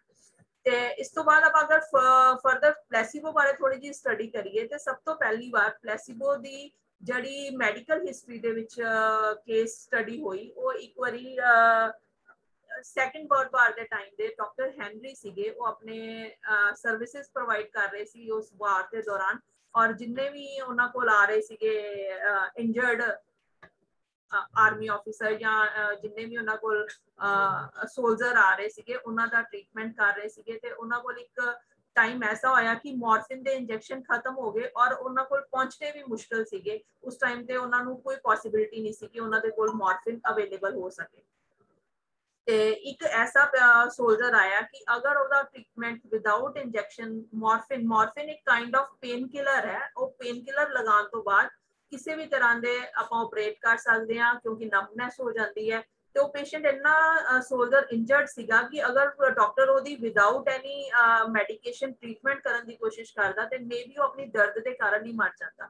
ਪਰ ਡਾਕਟਰਸ ਨੂੰ ਹੁਣ ਉਸ ਟਾਈਮ ਤੇ ਕੋਈ ਹੋਰ ਚਾਰਾ ਨਹੀਂ ਸੀ। ਉਹਨਾਂ ਨੇ ਡਿਸਾਈਡ ਕੀਤਾ ਕਿ ਉਹਨਾਂ ਨੇ ਇੱਕ ਸੈਲਾਈਨ ਦਾ ਇੰਜੈਕਸ਼ਨ ਉਹਨੂੰ ਪੇਸ਼ੈਂਟ ਨੂੰ ਇਹ ਕਿਹਾ ਕਿ ਪੇਨ ਕਿਲਰ ਹੈ, ਤੈਨੂੰ ਬਹੁਤ ਜਲਦੀ ਰਿਲੀਫ ਮਿਲਣਾ ਸ਼ੁਰੂ ਹੋ ਜਾਏਗਾ, ਤੂੰ ਰਿਲੈਕਸ ਹੋ, ਤੇਰੇ ਅੰਦਰ ਇਹ ਇੰਜੈਕਸ਼ਨ ਲਗਾ ਦਿੱਤਾ ਗਿਆ, ਆਹਿਸਤਾ ਆਹਿਸਤਾ ਤੇਰੀ ਪੇਨ ਸਬਸਾਈਡ ਹੋਣੀ ਸ਼ੁਰੂ ਹੋ ਜਾਏਗੀ। ਔਰ ਵਿਦਿਨ ਏ ਫਿਊ ਮਿੰਟਸ ਦੇਖਣ ਨੂੰ ਮਿਲਿਆ ਕਿ ਉਹ ਜਿਹੜਾ ਪੇਸ਼ੈਂਟ ਸੋਲਜਰ ਸੀਗਾ, ਜਿਹੜਾ ਪੇਨ ਦੇ ਨਾਲ ਇੰਨਾ ਤੜਫ ਰਿਹਾ ਸੀਗਾ, ਉਹਦੀ ਪੇਨ ਸਬਸਾਈਡ ਹੋਣੀ ਸ਼ੁਰੂ ਹੋ ਗਈ, ਉਹ ਰਿਲੈਕਸ ਹੋਣਾ ਸ਼ੁਰੂ ਹੋ ਗਿਆ। ਤੇ ਇਹ ਫਸਟ ਟਾਈਮ ਹਿਸਟਰੀ ਦੇ ਵਿੱਚ ਨੋਟ ਕੀਤਾ ਗਿਆ ਕਿ ਸਿਰਫ ਬ੍ਰੇਨ ਨੇ ਕੰਮ ਕੀਤਾ, ਉਹਦੇ ਥਾਟ ਪ੍ਰੋਸੈਸ ਨੇ ਕੰਮ ਕੀਤਾ ਕਿ ਮੈਨੂੰ ਪੇਨ ਕਿਲਰ ਮਿਲੀ ਹੈ ਤੇ ਮੇਰੀ ਬਾਡੀ पेन तो रिलीफ मिल रहा है। ਤੇ ਇਹ ਫਸਟ ਟਾਈਮ ਹਿਸਟਰੀ ਦੇ ਵਿੱਚ ਨੋਟਡ ਸੀਗਾ। ਉਸ ਤੋਂ ਬਾਅਦ ਡਾਕਟਰ ਹੈਨਰੀ ਨੇ ਤੇ ਫਰਦਰ ਬਹੁਤ ਸਾਰੀਆਂ ਰਿਸਰਚਸ ਕੀਤੀਆਂ। ਉਹਨਾਂ ਨੇ ਇੱਕ ਰਿਸਰਚ ਦੇ ਦੌਰਾਨ ਇਹ ਵੀ ਦੇਖਿਆ ਕਿ ਅਗਰ 40 ਪੇਸ਼ੈਂਟਸ ਨੂੰ ਇਸ ਤਰ੍ਹਾਂ ਲਿਆ ਗਿਆ ਕਿ ਜਿਨ੍ਹਾਂ ਦੇ ਨਾ ਦੰਦ ਐਕਸਟ੍ਰੈਕਟ ਕੀਤੇ ਗਏ, ਉਹਨਾਂ ਦਾ ਟੀਥ ਐਕਸਟ੍ਰੈਕਟ ਕੀਤਾ ਗਿਆ ਔਰ ਬਹੁਤ ਸੀਵੀਅਰ ਉਹਨਾਂ ਨੂੰ ਪੇਨ ਸੀਗੀ, ਪਰ ਉਹਨਾਂ ਨੂੰ ਸਿੰਪਲੀ ਪਲੈਸੀਬੋ ਦੇ ਰੂਪ ਦੇ ਵਿੱਚ ਇੱਕ ਟੈਬਲੇਟ ਦੇ ਦਿੱਤੀ ਗਈ ਔਰ ਕਿਹਾ ਗਿਆ ਕਿ ਇਹ ਪੇਨ ਕਿਲਰ ਹੈ ਔਰ ਪੇਨ ਕਿਲਰ ਦੇ ਕੇ ਉਹਨਾਂ ਨੂੰ ਇਹ ਕਿਹਾ ਗਿਆ ਕਿ ਇਹਦੇ ਨਾਲ ਤੁਹਾਨੂੰ ਤੁਹਾਡੀ ਪੇਨ ਸਬਸਾਈਡ ਹੋ ਜਾਏਗੀ। ਔਰ ਉਹਨਾਂ ਨੇ ਫਿਰ ਫਰਦਰ ਰਿਸਰਚ ਕੀਤੀ ਕਿ ਇਹਨਾਂ ਦੇ ਬ੍ਰੇਨ ਦੇ ਥਰੂ ਕਿਹੜੀਆਂ ਕੈਮੀਕਲ ਚੇਂਜਸ ਹੋ ਰਹੀਆਂ ਕਿ ਜਿਹੜੀ ਇਹਨਾਂ ਨੂੰ ਪੇਨ ਮਹਿਸੂਸ ਨਹੀਂ ਹੋ ਰਹੀ। ਤੇ ਉਹਨਾਂ ਨੇ ਉਸ ਰਿਸਰਚ ਨੂੰ ਫਰਦਰ ਅੱਗੇ ਵਧਾਉਂਦੇ ਹੋਏ ਉਹਨਾਂ ਨੇ ਇੱਕ ਐਸਾ ਇੰਜੈਕਸ਼ਨ ਲਗਾਇਆ ਜਿਹੜਾ ਕਿ ਨਾਰਮਲ ਸਾਡੀ ਬਾਡੀ ਦੇ ਵਿੱਚ ਮੋਰਫਿਨ ਦੇ ਅਸਰ ਨੂੰ ਖਤਮ ਕਰ ਦਿੰਦਾ ਹੈ। ਤੇ ਜਦੋਂ ਉਹਨਾਂ ਨੇ ਉਹ ਇੰਜੈਕਸ਼ਨ ਲਗਾਇਆ ਮੋਰਫਿਨ ਦੇ ਅਸਰ ਨੂੰ ਖਤਮ ਕਰਨ ਵਾਲਾ, ਤੇ ਉਹਦੇ ਨਾਲ ਕੀ ਹੋਇਆ ਕਿ ਜਿਹੜਾ ਨੈਚੁਰਲ ਪਲੈਸੀਬੋ ਇਫੈਕਟ ਦੇ ਦੌਰਾਨ ਪੇਨ ਕਿਲਰ ਸਾਡੀ ਬਾਡੀ ਦੇ ਵਿੱਚ ਬਣ ਰਿਹਾ ਸੀ, ਜਿਹਨੂੰ ਅਸੀਂ ਐਂਡੋਰਫਿਨ ਕਹਿੰਦੇ ਆ, ਉਹਦੇ ਰਿਸੈਪਟਰਸ ਵੀ ਬਲੌਕ ਹੋ ਗਏ ਔਰ ਉਹਦੇ ਰਿਸੈਪਟਰਸ ਬਲੌਕ ਹੋਣ ਦੇ ਨਾਲ ਕੀ ਹੋਇਆ ਕਿ ਉਹਦੀ ਜਿਹੜਾ ਰਿਸੈਪਟਰਸ ਬਲੌਕ ਹੋ ਗਏ, ਉਹਨਾਂ ਨੂੰ ਫਿਰ ਦੁਬਾਰਾ ਤੋਂ ਪੇਨ ਸ਼ੁਰੂ ਹੋ ਗਿਆ। ਤੇ ਇਹ ਰਿਸਰਚ ਨੇ ਸਾਬਤ ਕੀਤਾ ਕਿ ਜਿਹੜੀ ਅਸੀਂ ਨਾਰਮਲ ਪਲੈਸੀਬੋ ਇਫੈਕਟ ਦੇਖਦੇ ਆ ਉਹ ਕੁਝ ਨਹੀਂ ਹੋਰ, ਉਹ ਸਾਡੇ ਐਸੇ ਹਾਰਮੋਨ ਸਾਡੀ ਬਾਡੀ ਦੇ ਵਿੱਚ ਉਸ ਸਮੇਂ ਤੇ ਰਿਲੀਜ਼ ਹੁੰਦੇ ਆ ਜਿਨ੍ਹਾਂ ਨੂੰ ਅਸੀਂ ਐਂਡੋਰਫਿਨ ਹਾਰਮੋਨ ਕਹਿੰਦੇ ਆ। ਇਹ ਸਾਡੀ ਬਾਡੀ ਦਾ ਇੱਕ ਨੈਚੁਰਲ ਪੇਨ ਕਿਲਰ ਹਾਰਮੋਨ ਹੈ ਔਰ ਇਹਦੇ ਨਾਲ ਸਾਨੂੰ ਪੇਨ ਰਿਲੀਫ ਮਿਲਦਾ ਹੈ ਸਾਡੀ ਬਾਡੀ ਦੇ ਵਿੱਚ, ਉਸ ਟਾਈਮ ਤੇ ਪੇਨ ਮਹਿਸੂਸ ਨਹੀਂ ਹੁੰਦਾ। ਤੇ ਇਹ ਸਾਰਾ ਪ੍ਰੋਸੈਸ ਸਾਡੀ ਪੋਜ਼ਿਟਿਵ ਥਿੰਕਿੰਗ ਤੇ ਡਿਪੈਂਡ ਕਰਦਾ ਹੈ। ਅਸੀਂ ਜਿੰਨੇ ਪੋਜ਼ਿਟਿਵਲੀ ਕਿਸੇ ਵੀ ਚੀਜ਼ ਦੇ ਪ੍ਰਤੀ ਸੋਚਦੇ ਹਾਂ ਉਨਾ ਹੀ ਪਲੈਸੀਬੋ ਇਫੈਕਟ ਸਾਡੀ ਬਾਡੀ ਦੇ ਕੰਮ ਕਰਦਾ ਹੈ। ਸਾਡੀ ਬਾਡੀ ਕੀ ਸਾਡੀ এনवायरमेंट ਤੇ ਵੀ ਹੋ ਗਿਆ ਪੋਜ਼ਿਟਿਵ ਇਫੈਕਟ ਕੰਮ ਕਰਦਾ ਹੈ। ਤੇ ਇਸੇ ਤਰ੍ਹਾਂ ਹੀ ਪੋਜ਼ਿਟਿਵ ਇਫੈਕਟ ਦੀ ਇੱਕ ਐਗਜ਼ਾਮਪਲ ਦੇਖਣ ਨੂੰ ਮਿਲੀ, ਇਸ ਬੁੱਕ ਦੇ ਵਿੱਚ ਵੀ ਡਿਸਕ੍ਰਾਈਬ ਕੀਤੀ ਗਈ ਹੈ ਕਿ ਇੱਕ ਮਹਾਰਿਸ਼ੀ ਹੋਏ ਨੇ ਮਹੇਸ਼ ਯੋਗੀ ਜੀ। ਉਹਨਾਂ ਨੇ 1960 ਦੇ ਵਿੱਚ ਇੱਕ ਐਕਸਪੈਰੀਮੈਂਟ ਕੀਤਾ। ਉਸ ਐਕਸਪੈਰੀਮੈਂਟ ਦੇ ਦੌਰਾਨ ਉਹਨਾਂ ਨੇ ਅਮਰੀਕਾ ਦੇ ਵਿੱਚ ਕੁਝ ਲੋਕਾਂ ਦੇ ਗਰੁੱਪ ਨੂੰ ਲਿਆ ਔਰ ਉਹਨਾਂ ਲੋਕਾਂ ਨੂੰ 20 ਮਿੰਟ ਸਵੇਰੇ ਔਰ 20 ਮਿੰਟ ਸ਼ਾਮ ਨੂੰ ਮੈਡੀਟੇਟ ਕਰਵਾਇਆ। ਔਰ ਜਦੋਂ ਉਹਨਾਂ ਨੂੰ ਮੈਡੀਟੇਟ ਕਰਵਾਇਆ ਤੇ ਦੇਖਿਆ ਕਿ ਉਹਨਾਂ ਦਾ ਜਿਹੜਾ এনवायरमेंटल ਇਫੈਕਟ ਆਇਆ ਕਿ ਉਸ ਏਰੀਏ ਦੇ ਦੌਰਾਨ ਉਸ ਸ਼ਹਿਰ ਦੇ ਵਿੱਚ ਬੜਾ ਪੀਸ ਹੋ ਗਿਆ ਔਰ ਉਹਨਾਂ ਜਿੰਨੇ ਦੇਰ ਤੱਕ ਉਹਨਾਂ ਨੇ 15-20 ਦਿਨ ਇਹ ਪ੍ਰੋਸੈਸ ਨੂੰ ਕੰਟੀਨਿਊ ਰੱਖਿਆ, ਜਿੰਨੇ ਦਿਨ ਵੀ ਇਹਦੇ ਉੱਤੇ ਕੰਮ ਕੀਤਾ, ਦੇਖਿਆ ਕਿ ਇਸ ਦੌਰਾਨ ਹਸਪੀਟਲਸ ਦੇ ਵਿੱਚ ਪੇਸ਼ੈਂਟਸ ਦੀ ਐਡਮਿਸ਼ਨ ਘਟ ਗਈਆਂ ਤੇ ਉਹਦੇ ਨਾਲ ਕੀ ਹੋਇਆ ਕਿ ਕ੍ਰਾਈਮ ਰੇਟ ਵੀ ਬਹੁਤ ਘਟ ਗਿਆ, ਐਕਸੀਡੈਂਟਲ ਰੇਟ ਘਟ ਗਿਆ। ਔਰ ਜਦੋਂ ਉੱਥੋਂ ਦੇ ਰਿਸਰਚਰਸ ਨੇ ਦੇਖਿਆ ਕਿ ਇੰਨੀਆਂ ਚੇਂਜਸ ਕਿਸ ਤਰ੍ਹਾਂ ਆ ਰਹੀਆਂ ਨੇ ਤੇ ਉਹਨਾਂ ਨੇ ਇਹ ਸਟੱਡੀ ਕੀਤਾ ਕਿ ਇਹ ਜਿਹੜਾ ਮੈਡੀਟੇਸ਼ਨ ਕਰਕੇ ਹੋ ਰਿਹਾ ਕਿ ਜਿਹੜਾ ਇੱਥੇ ਪੋਜ਼ਿਟਿਵ এনवायरमेंट ਕ੍ਰੀਏਟ ਕੀਤਾ ਜਾ ਰਿਹਾ ਇਹਨਾਂ ਯੋਗੀ ਦੇ ਦੁਆਰਾ, ਤੇ ਇਹਨੂੰ ਇਸ ਕਰਕੇ ਇੱਥੇ ਪੋਜ਼ਿਟਿਵ এনवायरमेंट ਕ੍ਰੀਏਟ ਹੋ ਰਿਹਾ ਤੇ ਹਰ ਪਾਸੇ ਪੋਜ਼ਿਟਿਵਿਟੀ ਫੈਲ ਰਹੀ ਹੈ। ਤੇ ਇਸ ਨੂੰ ਉਹਨਾਂ ਨੇ ਮਹਾਰਿਸ਼ੀ ਇਫੈਕਟ ਦੇ ਨਾਮ ਦਿੱਤਾ। ਔਰ ਫਰਦਰ ਰਿਸਰਚਸ ਦੇ ਵਿੱਚ ਉਹਨਾਂ ਨੇ ਇਹ ਵੀ ਦੇਖਿਆ ਕਿ ਅਗਰ ਆਪਾਂ ਲਾਫਟਰ ਥੈਰੇਪੀ ਦੇ ਵਿੱਚ ਜਾਂਦੇ ਆ, ਅਸੀਂ ਅਕਸਰ ਦੇਖਦੇ ਆ ਕਿ ਪਾਰਕ ਦੇ ਵਿੱਚ ਲੋਕ ਸਵੇਰੇ ਮਾਰਨਿੰਗ ਦੇ ਟਾਈਮ ਤੇ ਲਾਫਟਰ ਥੈਰੇਪੀ ਕਰ ਰਹੇ ਹੁੰਦੇ ਆ ਤੇ ਲਾਫਟਰ ਥੈਰੇਪੀ ਦੇ ਨਾਲ ਸਾਡੀ ਬਾਡੀ ਦੇ ਵਿੱਚ ਐਸੇ ਹਾਰਮੋਨਸ ਐਸੇ ਜੀਨਸ ਸਟਿਮੂਲੇਟ ਹੁੰਦੇ ਨੇ ਕਿ ਜਿਹਦੇ ਨਾਲ ਸਾਨੂੰ ਹੈਲਥ ਮਿਲਦੀ ਹੈ। ਅਗਰ ਕੋਈ 10 ਤੋਂ 15 ਮਿੰਟ ਵੀ ਖੁਸ਼ ਹੋ ਲੈਂਦਾ ਹੈ, 10 ਤੋਂ 15 ਮਿੰਟ ਵੀ ਅਸੀਂ ਅਗਰ ਹੱਸਦੇ ਆ, ਦਿਲ ਤੋਂ ਹੱਸਦੇ ਆ, ਪਾਵਰਫੁਲੀ ਹੱਸਦੇ ਆ, ਤੇ ਉਸਦੇ ਨਾਲ ਸਾਡੇ ਇਸ ਤਰ੍ਹਾਂ ਦੇ ਹਾਰਮੋਨਲ ਚੇਂਜਸ ਆਉਂਦੀਆਂ ਕਿ ਸਾਡੀ ਬਾਡੀ ਨੂੰ ਟੋਟਲੀ ਰਿਲੈਕਸ ਕਰ ਦਿੰਦੀਆਂ। ਅਸੀਂ 2 ਘੰਟੇ ਦੀ ਬਹੁਤ ਵਧੀਆ ਸਾਊਂਡ ਸਲੀਪ ਲੈ ਸਕਦੇ ਹਾਂ, ਪੇਨ ਫ੍ਰੀ ਸਲੀਪ ਲੈ ਸਕਦੇ ਹਾਂ। ਅਗਰ ਕੋਈ ਬੰਦਾ ਬਹੁਤ ਪੇਨ ਵਿੱਚ ਹੈ ਔਰ 10 ਮਿੰਟ ਬਹੁਤ ਇੰਟੈਂਸ਼ਨਲੀ ਬਹੁਤ ਪਾਵਰਫੁਲੀ ਖੁਸ਼ ਹੋ ਲੈਂਦਾ ਹੈ, ਹੱਸ ਲੈਂਦਾ ਹੈ, ਤੇ ਉਹ 10 ਮਿੰਟ ਦੇ ਬਾਅਦ ਉਹ 2 ਘੰਟੇ ਦੀ ਪੇਨ ਫ੍ਰੀ ਨੀਂਦ ਲੈਣ ਦੇ ਕੈਪੇਬਲ ਹੋ ਜਾਂਦਾ ਹੈ ਕਿ ਉਸ ਟਾਈਮ ਤੇ ਐਸੇ ਜੀਨਸ ਐਕਟੀਵੇਟ ਹੋ ਜਾਂਦੇ ਨੇ ਜਿਹੜੇ ਸਾਨੂੰ ਹੈਲਥ ਪ੍ਰੋਵਾਈਡ ਕਰਦੇ ਨੇ, ਜਿਹੜੀ ਇਲਨੈਸ ਪ੍ਰੋਵਾਈਡ ਕਰ ਰਹੇ ਹੁੰਦੇ ਆ। ਉਹ ਜੀਨਸ ਨੂੰ ਸਾਡੀ ਹਸੀ ਦੇ ਦੌਰਾਨ ਜਿਹੜੇ ਹਾਰਮੋਨਸ ਰਿਲੀਜ਼ ਹੋਏ ਨੇ ਉਹਨਾਂ ਨੂੰ ਬਲੌਕ ਕਰ ਦਿੰਦੇ ਨੇ ਤੇ ਸਾਡੀ ਬਾਡੀ ਨੂੰ ਬੜਾ ਹੀ ਸੂਦਿੰਗ ਇਫੈਕਟ ਮਿਲਦਾ ਹੈ, ਬਹੁਤ ਹੀ ਅੱਛਾ ਸਾਨੂੰ ਫੀਲ ਹੁੰਦਾ ਹੈ ਔਰ ਅਸੀਂ ਬੜੀ ਅੱਛੀ ਨੀਂਦ ਲੈਂਦੇ ਆ, ਬੜਾ ਅੱਛਾ ਫੀਲ ਕਰਦੇ ਆ। ਸਾਡੇ ਜਿਹੜੇ ਬਾਡੀ ਦੇ ਫੰਕਸ਼ਨਸ ਨੇ, ਨੈਚੁਰਲ ਫੰਕਸ਼ਨਸ ਨੇ, ਡਾਈਜੈਸਟਿਵ ਸਿਸਟਮ ਦੇ, ਸਰਕੂਲੇਟਰੀ ਸਿਸਟਮ ਦੇ, ਸਾਰੇ ਬੜੇ ਪਾਵਰਫੁਲੀ ਹੈਲਦੀ ਰੂਪ ਦੇ ਵਿੱਚ ਕੰਮ ਕਰਦੇ ਆ। ਤੇ ਇਸੇ ਉੱਤੇ ਫਰਦਰ ਸਟੱਡੀ ਕੀਤੀ ਗਈ ਕਿ ਅਗਰ ਆਪਾਂ ਪਲੈਸੀਬੋ ਇਫੈਕਟ ਨੂੰ ਦੇਖੀਏ ਤੇ ਇਹਦੀ ਨਿਊਰੋਬਾਇਓਲੋਜੀ ਕੀ ਹੈ। ਨਿਊਰੋਬਾਇਓਲੋਜੀ ਦੇ ਦੌਰਾਨ ਦੇਖਿਆ ਗਿਆ ਕਿ ਜਿੰਨੇ ਵੀ ਇਹਦੇ ਵਿੱਚ ਇਫੈਕਟਸ ਦੇਖਣ ਨੂੰ ਮਿਲਦੇ ਨੇ ਪਲੈਸੀਬੋ ਦੇ ਇਫੈਕਟਸ, ਇਹ ਸਾਡੀ ਥਾਟ ਤੇ ਡਿਪੈਂਡ ਕਰਦੇ ਨੇ। ਜਿੰਨਾ ਅਸੀਂ ਪੋਜ਼ਿਟਿਵ ਸੋਚਾਂਗੇ, ਜਿੰਨਾ ਅਸੀਂ ਮਿਰੈਕੁਲਸਲੀ ਸੋਚਾਂਗੇ, ਉਹਨੇ ਸਾਡੀ ਬਾਡੀ ਦੇ ਵਿੱਚ ਅੱਛੇ ਹਾਰਮੋਨਸ ਰਿਲੀਜ਼ ਹੋਣਗੇ। ਅੱਛੇ ਹਾਰਮੋਨਸ ਰਿਲੀਜ਼ ਹੋਣ ਦੇ ਨਾਲ ਸਾਡੀ ਬਾਡੀ ਦੇ ਉੱਤੇ ਇਫੈਕਟ ਬਹੁਤ ਅੱਛਾ ਦੇਖਣ ਨੂੰ ਮਿਲੇਗਾ। ਇਹ ਸਿਰਫ ਸਾਡੀ ਸੋਚ ਤੇ ਡਿਪੈਂਡ ਕਰਦਾ। ਅਸੀਂ ਜਦੋਂ ਜਿੰਨੇ ਸਟ੍ਰੈਸ 'ਚ ਰਹਿੰਦੇ ਆ, ਅਸੀਂ ਆਪਣੇ ਹੈਲਦੀ ਹਾਰਮੋਨਸ ਨੂੰ ਰੋਕ ਲਗਾ ਦਿੰਦੇ ਆ। ਅਸੀਂ ऐसे हार्मोन्स ਨੂੰ ਰੋਕ ਲਗਾ ਦਿੰਦੇ ਆ, ਉਹਨਾਂ ਦੇ ਰਿਲੀਜ਼ ਹੋਣ ਦੇ ਉੱਤੇ ਰੋਕ ਲਗਾ ਦਿੰਦੇ ਆ ਕਿ ਸਾਡੀ ਬਾਡੀ ਦੇ ਵਿੱਚ ਇਸ ਤਰ੍ਹਾਂ ਦੀਆਂ ਕੈਮੀਕਲ ਚੇਂਜਸ ਆਉਣੀਆਂ ਸ਼ੁਰੂ ਹੋ ਜਾਂਦੀਆਂ ਜਿਹੜੀ ਸਾਡੀ ਬਾਡੀ ਨੂੰ ਡਿਸਟਰਬ ਕਰਦੀਆਂ ਨੇ। ਕਿਉਂਕਿ ਸਾਡੀ ਬਾਡੀ ਆਪਣੇ ਆਪ ਦੇ ਵਿੱਚ ਹੀ ਬਹੁਤ ਜ਼ਿਆਦਾ ਪਾਵਰਫੁਲ ਹੈ, ਬਹੁਤ ਪਾਵਰਫੁਲੀ ਸਾਡਾ ਸਾਰਾ ਮੈਕੈਨਿਜ਼ਮ ਕੰਮ ਕਰਦਾ ਹੈ। ਪਰ ਜਦੋਂ ਇੱਕ ਨੈਗੇਟਿਵ ਥਾਟ ਆ ਜਾਂਦਾ ਹੈ, ਉਹ ਸਾਰੇ ਕੈਮੀਕਲ ਚੇਂਜਸ ਨੂੰ ਡਿਸਟਰਬ ਕਰ ਦਿੰਦਾ। ਉਹ ਐਸੀਆਂ ਕੈਮੀਕਲ ਚੇਂਜਸ ਕਰਨੀਆਂ ਸ਼ੁਰੂ ਕਰ ਦਿੰਦਾ ਜਿਹੜੀਆਂ ਸਾਡੀ ਬਾਡੀ ਦੇ ਵਿੱਚ ਇਲਨੈਸ ਕ੍ਰੀਏਟ ਕਰਨੀਆਂ ਸ਼ੁਰੂ ਕਰ ਦਿੰਦੀਆਂ। ਇਸ ਕਰਕੇ ਅਗਰ ਅਸੀਂ ਆਪਣੇ ਪਲੈਸੀਬੋ ਖੁਦ ਬਣਨਾ ਹੈ ਤੇ ਸਾਡੀ ਥਾਟ ਹਮੇਸ਼ਾ ਮਿਰੈਕੂਲਸ ਹੋਣੀ ਚਾਹੀਦੀ ਹੈ, ਹਮੇਸ਼ਾ ਅਸੀਂ ਪਾਵਰਫੁਲ ਸੋਚਣਾ ਹੈ। ਅਗਰ ਅਸੀਂ ਆਪਣੇ ਸਬਕੌਂਸ਼ੀਅਸ, ਕਿਉਂਕਿ ਸਾਡਾ ਸਬਕੌਂਸ਼ੀਅਸ ਮਾਈਂਡ ਹੈ, ਉਹ ਨਹੀਂ ਸੁਣਦਾ। ਉਹਨੂੰ ਇਹ ਨਹੀਂ ਪਤਾ ਅਗਰ ਸਾਡੇ ਵਿਚਾਰ ਹੋਏਗਾ ਅਸੀਂ ਬਿਮਾਰ ਨਾ ਹੋਈਏ, ਸਾਨੂੰ ਇਹ ਪ੍ਰੋਬਲਮ ਨਾ ਆਏ, ਸਾਡਾ ਮਾਈਂਡ ਉਹ ਨਹੀਂ ਸੋਚਦਾ। ਸਾਡਾ ਮਾਈਂਡ ਉਸ ਫ੍ਰੀਕੁਐਂਸੀ ਨੂੰ, ਵਰਡਸ ਦੀ ਵਾਈਬ੍ਰੇਸ਼ਨ ਨੂੰ ਲੈਂਦਾ ਹੈ। ਅਗਰ ਅਸੀਂ ਪੋਜ਼ਿਟਿਵ ਬੋਲਾਂਗੇ ਉਹਨਾਂ ਦੀ ਵਾਈਬ੍ਰੇਸ਼ਨ ਡਿਫਰੈਂਟ ਹੈ। ਅਗਰ ਅਸੀਂ ਨੈਗੇਟਿਵ ਵਰਡ ਕੋਈ ਬੋਲ ਰਹੇ ਹਾਂ ਕਿ ਇਹ ਪ੍ਰੋਬਲਮ ਮੈਨੂੰ ਨਾ ਹੋਵੇ, ਉਹ ਜਿਹੜਾ ਨਾ ਹੋਣਾ ਵਰਡ ਵੀ ਕਹਿਣਾ ਉਹ ਇੱਕ ਲੋ ਫ੍ਰੀਕੁਐਂਸੀ ਦਾ ਵਰਡ ਹੈ ਔਰ ਸਾਡਾ ਬ੍ਰੇਨ ਉਹਨੂੰ ਉਸੇ ਤਰ੍ਹਾਂ ਹੀ ਲੈਂਦਾ ਹੈ। ਇਸ ਕਰਕੇ ਅਸੀਂ ਹਾਇਰ ਫ੍ਰੀਕੁਐਂਸੀ ਦੇ ਜਦੋਂ ਵਰਡਸ ਯੂਜ਼ ਕਰਦੇ ਹਾਂ ਤੇ ਸਾਡਾ ਬ੍ਰੇਨ ਉਹਨਾਂ ਨੂੰ ਉਸੇ ਤਰ੍ਹਾਂ ਕਮਾਂਡ ਲੈਂਦਾ ਹੈ। ਤੇ ਇਸੇ ਦੇ ਉੱਤੇ ਇੱਕ ਫਰਦਰ ਰਿਸਰਚ ਹੋਈ ਸੀ। ਉਹਨਾਂ ਨੇ 2 ਕੈਟੇਗਰੀ ਦੇ ਵਿੱਚ ਲੋਕਾਂ ਨੂੰ ਲਿਆ, ਆਪਟਿਮਿਸਟਿਕ ਲੋਕਾਂ ਨੂੰ ਤੇ ਪੈਸਿਮਿਸਟਿਕ ਲੋਕਾਂ ਨੂੰ। ਤੇ ਉਹਨਾਂ ਨੇ ਦੋਨਾਂ ਲੋਕਾਂ ਨੂੰ ਇੱਕ ਐਸੀ ਇਨਰਟ ਮੈਡੀਸਨ ਦਿੱਤੀ, ਇੱਕ ਐਸਾ ਪਲੈਸੀਬੋ ਮੈਡੀਸਨ ਦਿੱਤੀ ਕਿ ਉਹਨਾਂ ਨੂੰ ਬੋਲਿਆ ਗਿਆ ਕਿ ਅਗਰ ਤੁਸੀਂ ਲੋਗੇ ਤੇ ਮੇ ਵੀ ਤੁਹਾਡੇ ਰਿਸਰਚ ਦੇ ਦੌਰਾਨ ਥੋੜੇ ਬਹੁਤ ਤੁਹਾਨੂੰ ਕੋਈ ਨੈਗੇਟਿਵ ਸਿੰਪਟਮ, ਥੋੜੇ ਬਹੁਤ ਸਿੰਪਟਮਸ ਦੇਖਣ ਨੂੰ ਮਿਲ ਸਕਦੇ ਆ। ਪਰ ਜਿਹੜੇ ਪੋਜ਼ਿਟਿਵ ਆਪਟਿਮਿਸਟਿਕ ਲੋਕ ਸੀ ਉਹਨਾਂ ਦੇ ਵਿੱਚ ਦੇਖਣ ਨੂੰ ਆਇਆ ਕਿ ਉਹਨਾਂ ਨੇ ਕੋਈ ਜ਼ਿਆਦਾ ਪ੍ਰੋਬਲਮ ਨੂੰ ਫੇਸ ਨਹੀਂ ਕੀਤਾ, ਨਾ ਹੀ ਉਹਨਾਂ ਨੇ ਇਸ ਚੀਜ਼ ਨੂੰ ਮਾਇਨੇ ਰੱਖਿਆ। ਉਹਨਾਂ ਦੇ ਦਿਮਾਗ ਸੀ ਕਿ ਸਾਡੇ ਉੱਤੇ ਰਿਸਰਚ ਹੋ ਰਹੀ ਹੈ ਕਿ ਕੁਝ ਬੈਟਰਮੈਂਟ ਦੇ ਲਈ ਹੋ ਰਹੀ ਹੈ, ਤੇ ਉਹਨਾਂ ਨੇ ਕੋਈ ਵੀ ਨੈਗੇਟਿਵ ਰਿਸਪੌਂਡ ਨਹੀਂ ਦਿੱਤਾ। ਔਰ ਜਿਹੜੇ ਪਹਿਲਾਂ ਤੋਂ ਹੀ ਪੈਸਿਮਿਸਟਿਕ ਨੈਗੇਟਿਵ ਲੋਕ ਸੀਗੇ ਉਹਨਾਂ ਦੇ ਵਿੱਚ ਦੇਖਣ ਨੂੰ ਆਇਆ ਕਿ ਉਹ ਮੈਡੀਸਨ ਤੇ ਪਲੈਸੀਬੋ ਸੀਗਾ, ਪਰ ਉਹਨਾਂ ਦੇ ਵਿੱਚ ਡਿਫਰੈਂਟ ਤਰ੍ਹਾਂ ਦੇ ਸਿੰਪਟਮਸ ਆ ਗਏ। ਕਿਸੇ ਨੂੰ ਬਾਡੀ ਏਕ ਹੋ ਗਿਆ, ਕਿਸੇ ਨੂੰ ਨੌਜ਼ੀਆ ਵਗੈਰਾ ਹੋ ਗਿਆ, ਉਹਨਾਂ ਨੂੰ ਨੈਗੇਟਿਵ ਸਿੰਪਟਮਸ ਦੇਖਣ ਨੂੰ ਮਿਲੇ। ਸਿਰਫ ਇਹ ਸਾਡੀ ਸੋਚ ਤੇ ਡਿਪੈਂਡ ਕਰਦਾ ਕਿ ਅਸੀਂ ਕਿਸ ਤਰ੍ਹਾਂ ਦੀ ਸੋਚ ਰੱਖਦੇ ਹਾਂ। ਉਸੇ ਤਰ੍ਹਾਂ ਹੀ ਫਿਰ ਉਹਨਾਂ ਲੋਕਾਂ ਨੂੰ ਕਿਹਾ ਗਿਆ ਕਿ ਇਹ ਤੁਹਾਨੂੰ ਜਿਹੜਾ ਪਲੈਸੀਬੋ ਮੈਡੀਸਨ ਦੇ ਰਹੇ ਆ ਇਹਦੇ ਨਾਲ ਤੁਹਾਨੂੰ ਨੀਂਦ ਬਹੁਤ ਵਧੀਆ ਆਏਗੀ। ਪਰ ਜਿਹੜੇ ਪੋਜ਼ਿਟਿਵ ਲੋਕ ਸੀ ਉਹਨਾਂ ਨੂੰ ਹੋਰ ਵੀ ਜ਼ਿਆਦਾ ਵਧੀਆ ਤਰੀਕੇ ਨਾਲ ਨੀਂਦ ਆਏ। ਨੈਗੇਟਿਵ ਲੋਕਾਂ ਦੇ ਵਿੱਚ ਦਿਮਾਗ ਦੇ ਵਿੱਚ ਇਹ ਸੋਚ ਸੀਗੀ ਪਤਾ ਨਹੀਂ ਕੀ ਇਫੈਕਟ ਹੋਏਗਾ ਇਹਦਾ ਸਾਡੀ ਬਾਡੀ ਦੇ ਉੱਤੇ, ਉਹ ਫਿਰ ਵੀ ਅੱਛੀ ਨੀਂਦ ਤੱਕ ਵੀ ਉਸ ਪਲੈਸੀਬੋ ਦੇ ਦੌਰਾਨ ਨਹੀਂ ਲੈ ਪਾਏ। ਤੇ ਇਹਨਾਂ ਸਾਰੀਆਂ ਗੱਲਾਂ ਤੋਂ ਸਾਨੂੰ ਦੇਖਣ ਨੂੰ ਮਿਲਦਾ ਹੈ ਕਿ ਅਸੀਂ ਆਪਣੇ ਮਾਈਂਡ ਪਾਵਰ ਦੇ ਨਾਲ, ਆਪਣੇ ਥਾਟ ਪ੍ਰੋਸੈਸ ਦੇ ਨਾਲ ਆਪਣੀ ਬਾਡੀ ਨੂੰ ਕਿਸ ਤਰ੍ਹਾਂ ਦੀ ਕਮਾਂਡ ਦੇ ਸਕਦੇ ਹਾਂ, ਅਸੀਂ ਆਪਣੇ ਕਿਸ ਤਰ੍ਹਾਂ ਦੀ ਬਾਡੀ ਨੂੰ ਕ੍ਰੀਏਟ ਕਰ ਸਕਦੇ ਹਾਂ। ਅਸੀਂ ਸਿਰਫ ਆਪਣੇ ਥਾਟਸ ਦੇ ਉੱਤੇ ਕੰਮ ਕਰਨਾ ਹੈ। ਜਿੰਨੇ ਅਸੀਂ ਪਾਵਰਫੁਲ ਥਾਟ ਰੱਖਾਂਗੇ, ਪੋਜ਼ਿਟਿਵ ਥਾਟ ਰੱਖਾਂਗੇ, ਮਿਰੈਕੂਲਸ ਥਾਟ ਰੱਖਾਂਗੇ, ਆਪਣੀ ਬਾਡੀ ਨੂੰ ਉਨਾ ਹੀ ਜ਼ਿਆਦਾ ਹੈਲਦੀ ਰੱਖਾਂਗੇ। ਔਰ ਪਲੈਸੀਬੋ ਇਫੈਕਟ ਸਾਡੀ ਬਾਡੀ ਤੇ ਜਦੋਂ ਕੰਮ ਕਰਦਾ ਹੈ, ਇਹਦੇ 3 ਰੂਲ ਦੇਖਣ ਨੂੰ ਮਿਲਦੇ ਨੇ। ਇਹ ਸਾਡੀ 3 ਤਰ੍ਹਾਂ ਦੇ ਨਾਲ ਸਾਡੀ ਬਾਡੀ ਤੇ ਕੰਮ ਕਰਦਾ ਹੈ। ਜਿੰਨੀ ਸਾਡੀ ਕੰਡੀਸ਼ਨਿੰਗ ਸਟਰੋਂਗ ਹੋ ਜਾਂਦੀ ਹੈ ਕਿਸੇ ਵੀ ਚੀਜ਼ ਦੇ ਪ੍ਰਤੀ, ਜਦੋਂ ਅਸੀਂ ਕਿਸੇ ਚੀਜ਼ ਬਾਰੇ ਪਾਵਰਫੁਲੀ ਸੋਚਦੇ ਆ, ਅਸੀਂ ਉਹਦੇ ਤੇ ਕਿੰਨਾ ਕੁ ਵਿਸ਼ਵਾਸ ਕਰਦੇ ਆ, ਕਿੰਨੀਆਂ ਕੁ ਸਾਡੀ ਉਹਦੇ ਤੇ ਸਾਡੀ ਬਲੀਫ ਸਿਸਟਮ ਬਣਿਆ ਹੋਇਆ ਹੈ, ਕਿੰਨੀ ਧਾਰਨਾ ਬਣੀ ਹੈ ਕਿ ਸਾਡੇ ਉੱਤੇ ਅਸਰ ਕਰੇਗੀ, ਉਸ ਚੀਜ਼ ਦੇ ਉੱਤੇ ਡਿਪੈਂਡ ਕਰਦਾ ਹੈ। ਇਹਦੀ ਮੈਂ ਛੋਟੀ ਜਿਹੀ ਇੱਕ ਐਗਜ਼ਾਮਪਲ ਦੱਸਾਂਗੀ ਕਿ ਇੱਕ ਡੌਗਸ ਦੇ ਉੱਤੇ ਰਿਸਰਚ ਕੀਤੀ ਗਈ। ਇੱਕ ਟਾਈਮ ਤੇ ਉਹਨਾਂ ਨੂੰ ਖਾਣਾ ਦਿੱਤਾ ਜਾਂਦਾ ਸੀ ਪਾਰਟਿਕੂਲਰ ਫਿਕਸ ਟਾਈਮ ਦੇ ਉੱਤੇ, ਪਰ ਖਾਣਾ ਦੇਣ ਤੋਂ ਪਹਿਲਾਂ ਉਹਨਾਂ ਉਸ ਤੋਂ ਪਹਿਲੇ ਇੱਕ ਰਿੰਗ ਬੈਲ ਵਜਾ ਦਿੱਤੀ ਜਾਂਦੀ ਸੀ, ਤਾਂ ਜੋ ਉਹ ਐਕਸਪਰਟ ਹੋ ਗਏ, ਉਹਨਾਂ ਨੂੰ ਪਤਾ ਚੱਲ ਗਿਆ ਕਿ ਜਦੋਂ ਵੀ ਬੈਲ ਰਿੰਗ ਕਰੇਗੀ ਸਾਨੂੰ ਖਾਣਾ ਮਿਲੇਗਾ। ਔਰ ਕਾਫੀ ਦਿਨ ਤੱਕ ਇਹ ਪ੍ਰੈਕਟਿਸ ਚੱਲਦੀ ਰਹੀ। ਔਰ ਕੁਝ ਦਿਨ ਤੋਂ ਬਾਅਦ ਕੀ ਹੋਇਆ ਕਿ ਬੈਲ ਤੇ ਰਿੰਗ ਕੀਤੀ ਗਈ ਪਰ ਉਹਨਾਂ ਨੂੰ ਉਸ ਟਾਈਮ ਤੇ ਖਾਣਾ ਨਹੀਂ ਦਿੱਤਾ ਗਿਆ।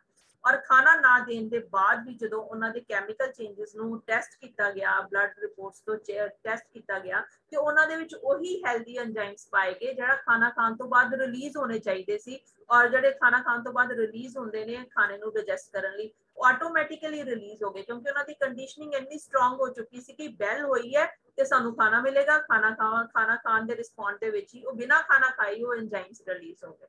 ਔਰ ਪਲੈਸੀਬੋ ਇਫੈਕਟ ਸਾਡਾ ਉਦੋਂ ਪਾਵਰਫੁਲੀ ਕੰਮ ਕਰਦਾ ਜਦੋਂ ਜਿੰਨੀ ਜ਼ਿਆਦਾ ਸਾਡੀ ਸਟਰੋਂਗ ਕੰਡੀਸ਼ਨਿੰਗ ਹੁੰਦੀ ਹੈ ਕਿਸੇ ਵੀ ਚੀਜ਼ ਦੇ ਪ੍ਰਤੀ, ਉਨਾ ਹੀ ਪਾਵਰਫੁਲ ਪਲੈਸੀਬੋ ਇਫੈਕਟ ਸਾਡੇ ਉੱਤੇ ਕੰਮ ਕਰਦਾ ਹੈ। ਔਰ ਨੈਕਸਟ ਐਕਸਪੈਕਟੇਸ਼ਨਸ ਜਦੋਂ ਉਹਦੇ ਨਾਲ ਸਾਡੀਆਂ ਜੁੜ ਜਾਂਦੀਆਂ ਕਿ ਐਗਜ਼ਾਮਪਲ ਜਿਸ ਤਰ੍ਹਾਂ ਇੱਕ ਡਾਕਟਰ ਨੇ ਇੱਕ ਆਰਥਰਾਈਟਿਸ ਦੇ ਪੇਸ਼ੈਂਟ ਨੂੰ ਕਿਹਾ ਕਿ ਅਗਰ ਤੁਹਾਨੂੰ ਇਹ ਮੈਡੀਸਨ ਇੱਕ ਨਵੀਂ ਡਿਟੈਕਟ ਹੋਈ ਹੈ, ਇਹ ਨਵੀਂ ਮੈਡੀਸਨ ਆਈ ਹੈ मैं होपफुली है जो तुहानू मेडिसिन दांगा तुहाडे बहुत अच्छे रिजल्ट्स आएंगे, तुहाडी जिहड़ी नी दी पेन है बहुत जल्दी हील हो जाएगी, तुसीं with in a few days बहुत अच्छी रिकवरी कर जाओगे। ਤੇ ਜਦੋਂ ਡਾਕਟਰ ਨੇ ਉਹਨੂੰ ਪੇਸ਼ੈਂਟ ਨੂੰ ਐਕਸਪੈਕਟੇਸ਼ਨਸ ਦੇ ਦਿੰਦਾ ਹੈ ਕਿ ਇਹ ਇਸ ਚੀਜ਼ ਲੈਣ ਤੋਂ ਬਾਅਦ ਮੈਨੂੰ ਇਹ ਲਾਈਫ ਦੇ ਵਿੱਚ ਬਹੁਤ ਹੈਲਪ ਕਰੇਗੀ, ਮੇਰੀ ਪ੍ਰੋਬਲਮ ਸੋਲਵ ਹੋ ਜਾਏਗੀ, ਮੇਰੀ ਪੇਨ ਰਿਲੀਫ ਹੋ ਜਾਏਗੀ, ਮੇਰੀ ਇਲਨੈਸ ਖਤਮ ਹੋ ਜਾਏਗੀ, ਤੇ ਉਹ ਜਿਹੜੀ ਐਕਸਪੈਕਟੇਸ਼ਨਸ ਉਹਦੇ ਨਾਲ ਜੁੜ ਜਾਂਦੀਆਂ ਉਸ ਮੈਡੀਸਨ ਦੇ ਨਾਲ, ਉਹ ਪਲੈਸੀਬੋ ਦੀ ਤਰ੍ਹਾਂ ਤੇ ਬਹੁਤ ਪਾਵਰਫੁਲੀ ਕੰਮ ਕਰਦੀਆਂ। ਉਹਦੇ ਨਾਲ ਨਾਲ ਅਸੀਂ ਇੱਕ ਮੀਨਿੰਗ ਅਸਾਈਨ ਕਰ ਲੈਂਦੇ ਹਾਂ। ਮੀਨਿੰਗ ਅਸਾਈਨ ਇਸ ਤਰ੍ਹਾਂ ਕਰ ਲੈਂਦੇ ਹਾਂ ਕਿ ਜਦੋਂ ਮੈਨੂੰ ਇਹ ਪੇਨ ਰਿਲੀਫ ਹੋ ਜਾਏਗੀ, ਮੈਂ ਮੈਡੀਸਨ ਲਾਂਗਾ, ਮੈਨੂੰ ਪੇਨ ਰਿਲੀਫ ਹੋ ਗਈ, ਮੈਂ ਬਿਲਕੁਲ ਹੈਲਦੀ ਫੀਲ ਕਰ ਰਿਹਾ, ਤੇ ਉਹਦੇ ਨਾਲ ਨਾਲ ਇਹ ਮੀਨਿੰਗ ਅਸਾਈਨ ਹੋ ਜਾਂਦਾ ਹੈ ਕਿ ਮੈਂ ਜਦੋਂ ਠੀਕ ਹੋ ਜਾਵਾਂਗਾ ਮੈਂ ਆਪਣੀ ਲਾਈਫ ਦੇ ਵਿੱਚ ਇਹ ਟਾਰਗੇਟ ਅਚੀਵ ਕਰ ਸਕਦਾ, ਮੈਂ ਆਪਣੇ ਇਹ ਕੰਮ ਕਰ ਸਕਦਾ, ਮੈਂ ਪਾਵਰਫੁਲੀ ਆਪਣੇ ਆਪ ਦੇ ਵਿੱਚ ਆਪਣੀ ਹਰ ਇੱਕ ਪ੍ਰੋਸੈਸ ਨੂੰ ਮੈਨੇਜ ਕਰ ਸਕਦਾ, ਮੈਂ ਆਪਣੇ ਹੈਲਦੀ ਲਾਈਫ ਨੂੰ ਜੀ ਸਕਦਾ, ਆਪਣੇ ਡੇ ਟੂ ਡੇ ਲਾਈਫ ਦੇ ਕੰਮ ਕਰ ਸਕਦਾ।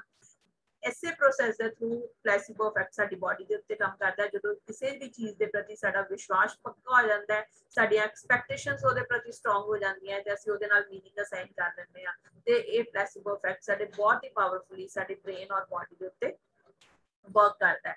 ਤੇ ਨੈਕਸਟ ਅਸੀਂ ਦੇਖਦੇ ਹਾਂ ਕਿ ਜਿਸ ਤਰ੍ਹਾਂ ਦੀ ਸਾਡੀ ਸੋਚ ਹੁੰਦੀ ਹੈ, ਜਿਸ ਤਰ੍ਹਾਂ ਦੀ ਸਾਡੀ ਸੋਚ ਵਿਚਾਰ, ਜਿਸ ਤਰ੍ਹਾਂ ਦੇ ਅਸੀਂ ਆਪਣੇ ਵਿਚਾਰ ਬਣਾ ਲੈਂਦੇ ਹਾਂ, ਉਸੇ ਤਰ੍ਹਾਂ ਦੀ ਅਸੀਂ ਆਪਣੀ ਸਟੇਟ ਆਫ ਬੀਇੰਗ ਨੂੰ ਕ੍ਰੀਏਟ ਕਰ ਲੈਂਦੇ ਹਾਂ। ਅਕਸਰ ਅਸੀਂ ਦੇਖਦੇ ਹਾਂ ਕਿ ਜਿਵੇਂ ਅਸੀਂ ਅਗਰ ਮਾਰਨਿੰਗ ਚ ਉੱਠਦੇ ਹਾਂ ਤੇ ਜਿਵੇਂ ਦੇ ਸਾਡੇ ਸੋਚ ਹੁੰਦੇ ਨੇ, ਜਿਵੇਂ ਦੀ ਸਾਡਾ ਡੇਲੀ ਦਾ ਰੂਟੀਨ ਹੈ, ਆਟੋਮੈਟਿਕਲੀ ਸਾਰੇ ਕੰਮ ਆਪਣੇ ਆਪ ਹੋਣੇ ਸ਼ੁਰੂ ਹੋ ਜਾਂਦੇ। ਉਹ ਕਿਉਂ ਆਪਣੇ ਆਪ ਹੋਣੇ ਸ਼ੁਰੂ ਹੋ ਜਾਂਦੇ?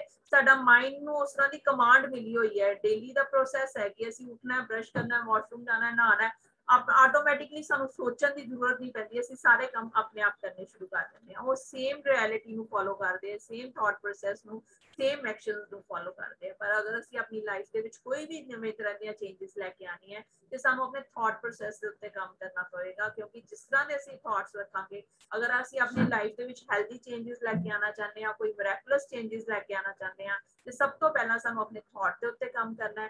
ਜਦੋਂ ਅਸੀਂ ਆਪਣੇ ਥਾਟਸ ਨੂੰ ਮਿਰੈਕੁਲਸ ਤੇ ਪੋਜ਼ਿਟਿਵ ਰੱਖਾਂਗੇ, ਸਾਡੀਆਂ ਚੁਆਇਸਸ ਡਿਫਰੈਂਟ ਹੋ ਜਾਣਗੀਆਂ। ਉਹਨਾਂ ਚੁਆਇਸਸ ਦਾ ਅਗੇਂਸਟ ਸਾਡਾ ਬਿਹੇਵੀਅਰ ਪੈਟਰਨ ਚੇਂਜ ਹੋਣਾ ਸ਼ੁਰੂ ਹੋ ਜਾਏਗਾ। ਜਦੋਂ ਸਾਡਾ ਬਿਹੇਵੀਅਰ ਪੈਟਰਨ ਚੇਂਜ ਹੁੰਦਾ ਹੈ ਤੇ ਸਾਡੇ ਉਹਦੇ ਅਗੇਂਸਟ ਜਿਹੜੇ ਲਾਈਫ ਦੇ ਐਕਸਪੀਰੀਐਂਸਸ ਨੇ ਉਹ ਚੇਂਜ ਹੋਣੇ ਸ਼ੁਰੂ ਹੋ ਜਾਂਦੇ ਹੈ। ਜਿਵੇਂ ਐਕਸਪੀਰੀਐਂਸਸ ਚੇਂਜ ਹੋਣੇ ਸ਼ੁਰੂ ਹੋ ਜਾਂਦੇ ਹੈ ਤੇ ਉਹਨਾਂ ਐਕਸਪੀਰੀਐਂਸ ਤੋਂ ਜਿਹੜੀਆਂ ਫੀਲਿੰਗਸ ਕ੍ਰੀਏਟ ਹੁੰਦੀਆਂ, ਉਹ ਇੱਕ ਨਵੇਂ ਤਰ੍ਹਾਂ ਦੀਆਂ ਫੀਲਿੰਗਸ ਕ੍ਰੀਏਟ ਹੁੰਦੀਆਂ। ਉਹੀ ਫੀਲਿੰਗ ਸਾਡੇ ਬਾਡੀ ਦੇ ਅੰਦਰ ਡਿਫਰੈਂਟ ਤਰ੍ਹਾਂ ਦੀਆਂ ਕੈਮੀਕਲ ਚੇਂਜਸ ਨੂੰ ਕ੍ਰੀਏਟ ਕਰਨ ਦੀ ਹੈਲਪ ਕਰਦੀਆਂ ਨੇ, ਨਵੇਂ ਤਰ੍ਹਾਂ ਦੀਆਂ ਪ੍ਰੋਟੀਨਸ ਨੂੰ ਰਿਲੀਜ਼ ਕਰਦੀਆਂ ਨੇ, ਜਿਹੜੇ ਸਾਡੀ ਬਾਡੀ ਨੂੰ ਹੈਲਦੀ ਫਾਰਮੇਸ਼ਨ ਦੇ ਵਿੱਚ ਲੈ ਕੇ ਆਉਂਦੀਆਂ। ਅਗਰ ਅਸੀਂ ਆਪਣੀ ਲਾਈਫ ਨੂੰ ਹੈਲਦੀ ਬਣਾਉਣਾ ਹੈ, ਆਪਣੇ ओल्ड प्रोसेस तो हट के अपने मिरेकुलस प्रोसेस ਦੇ ਵਿੱਚ ਆਣਾ ਪਏਗਾ ਔਰ ਆਪਣੇ ਉੱਤੇ ਕੰਮ ਕਰਨਾ ਪਏਗਾ, ਕਿਉਂਕਿ ਸਾਡੀ ਬਾਡੀ, ਸਾਡੀ ਪਰਸਨੈਲਿਟੀ ਟੋਟਲ ਸਾਡੇ ਸੋਚ ਤੇ, ਸਾਡੇ ਐਕਸ਼ਨਸ ਤੇ ਸਾਡੀ ਫੀਲਿੰਗਸ ਤੇ ਡਿਪੈਂਡ ਕਰਦੀ ਹੈ।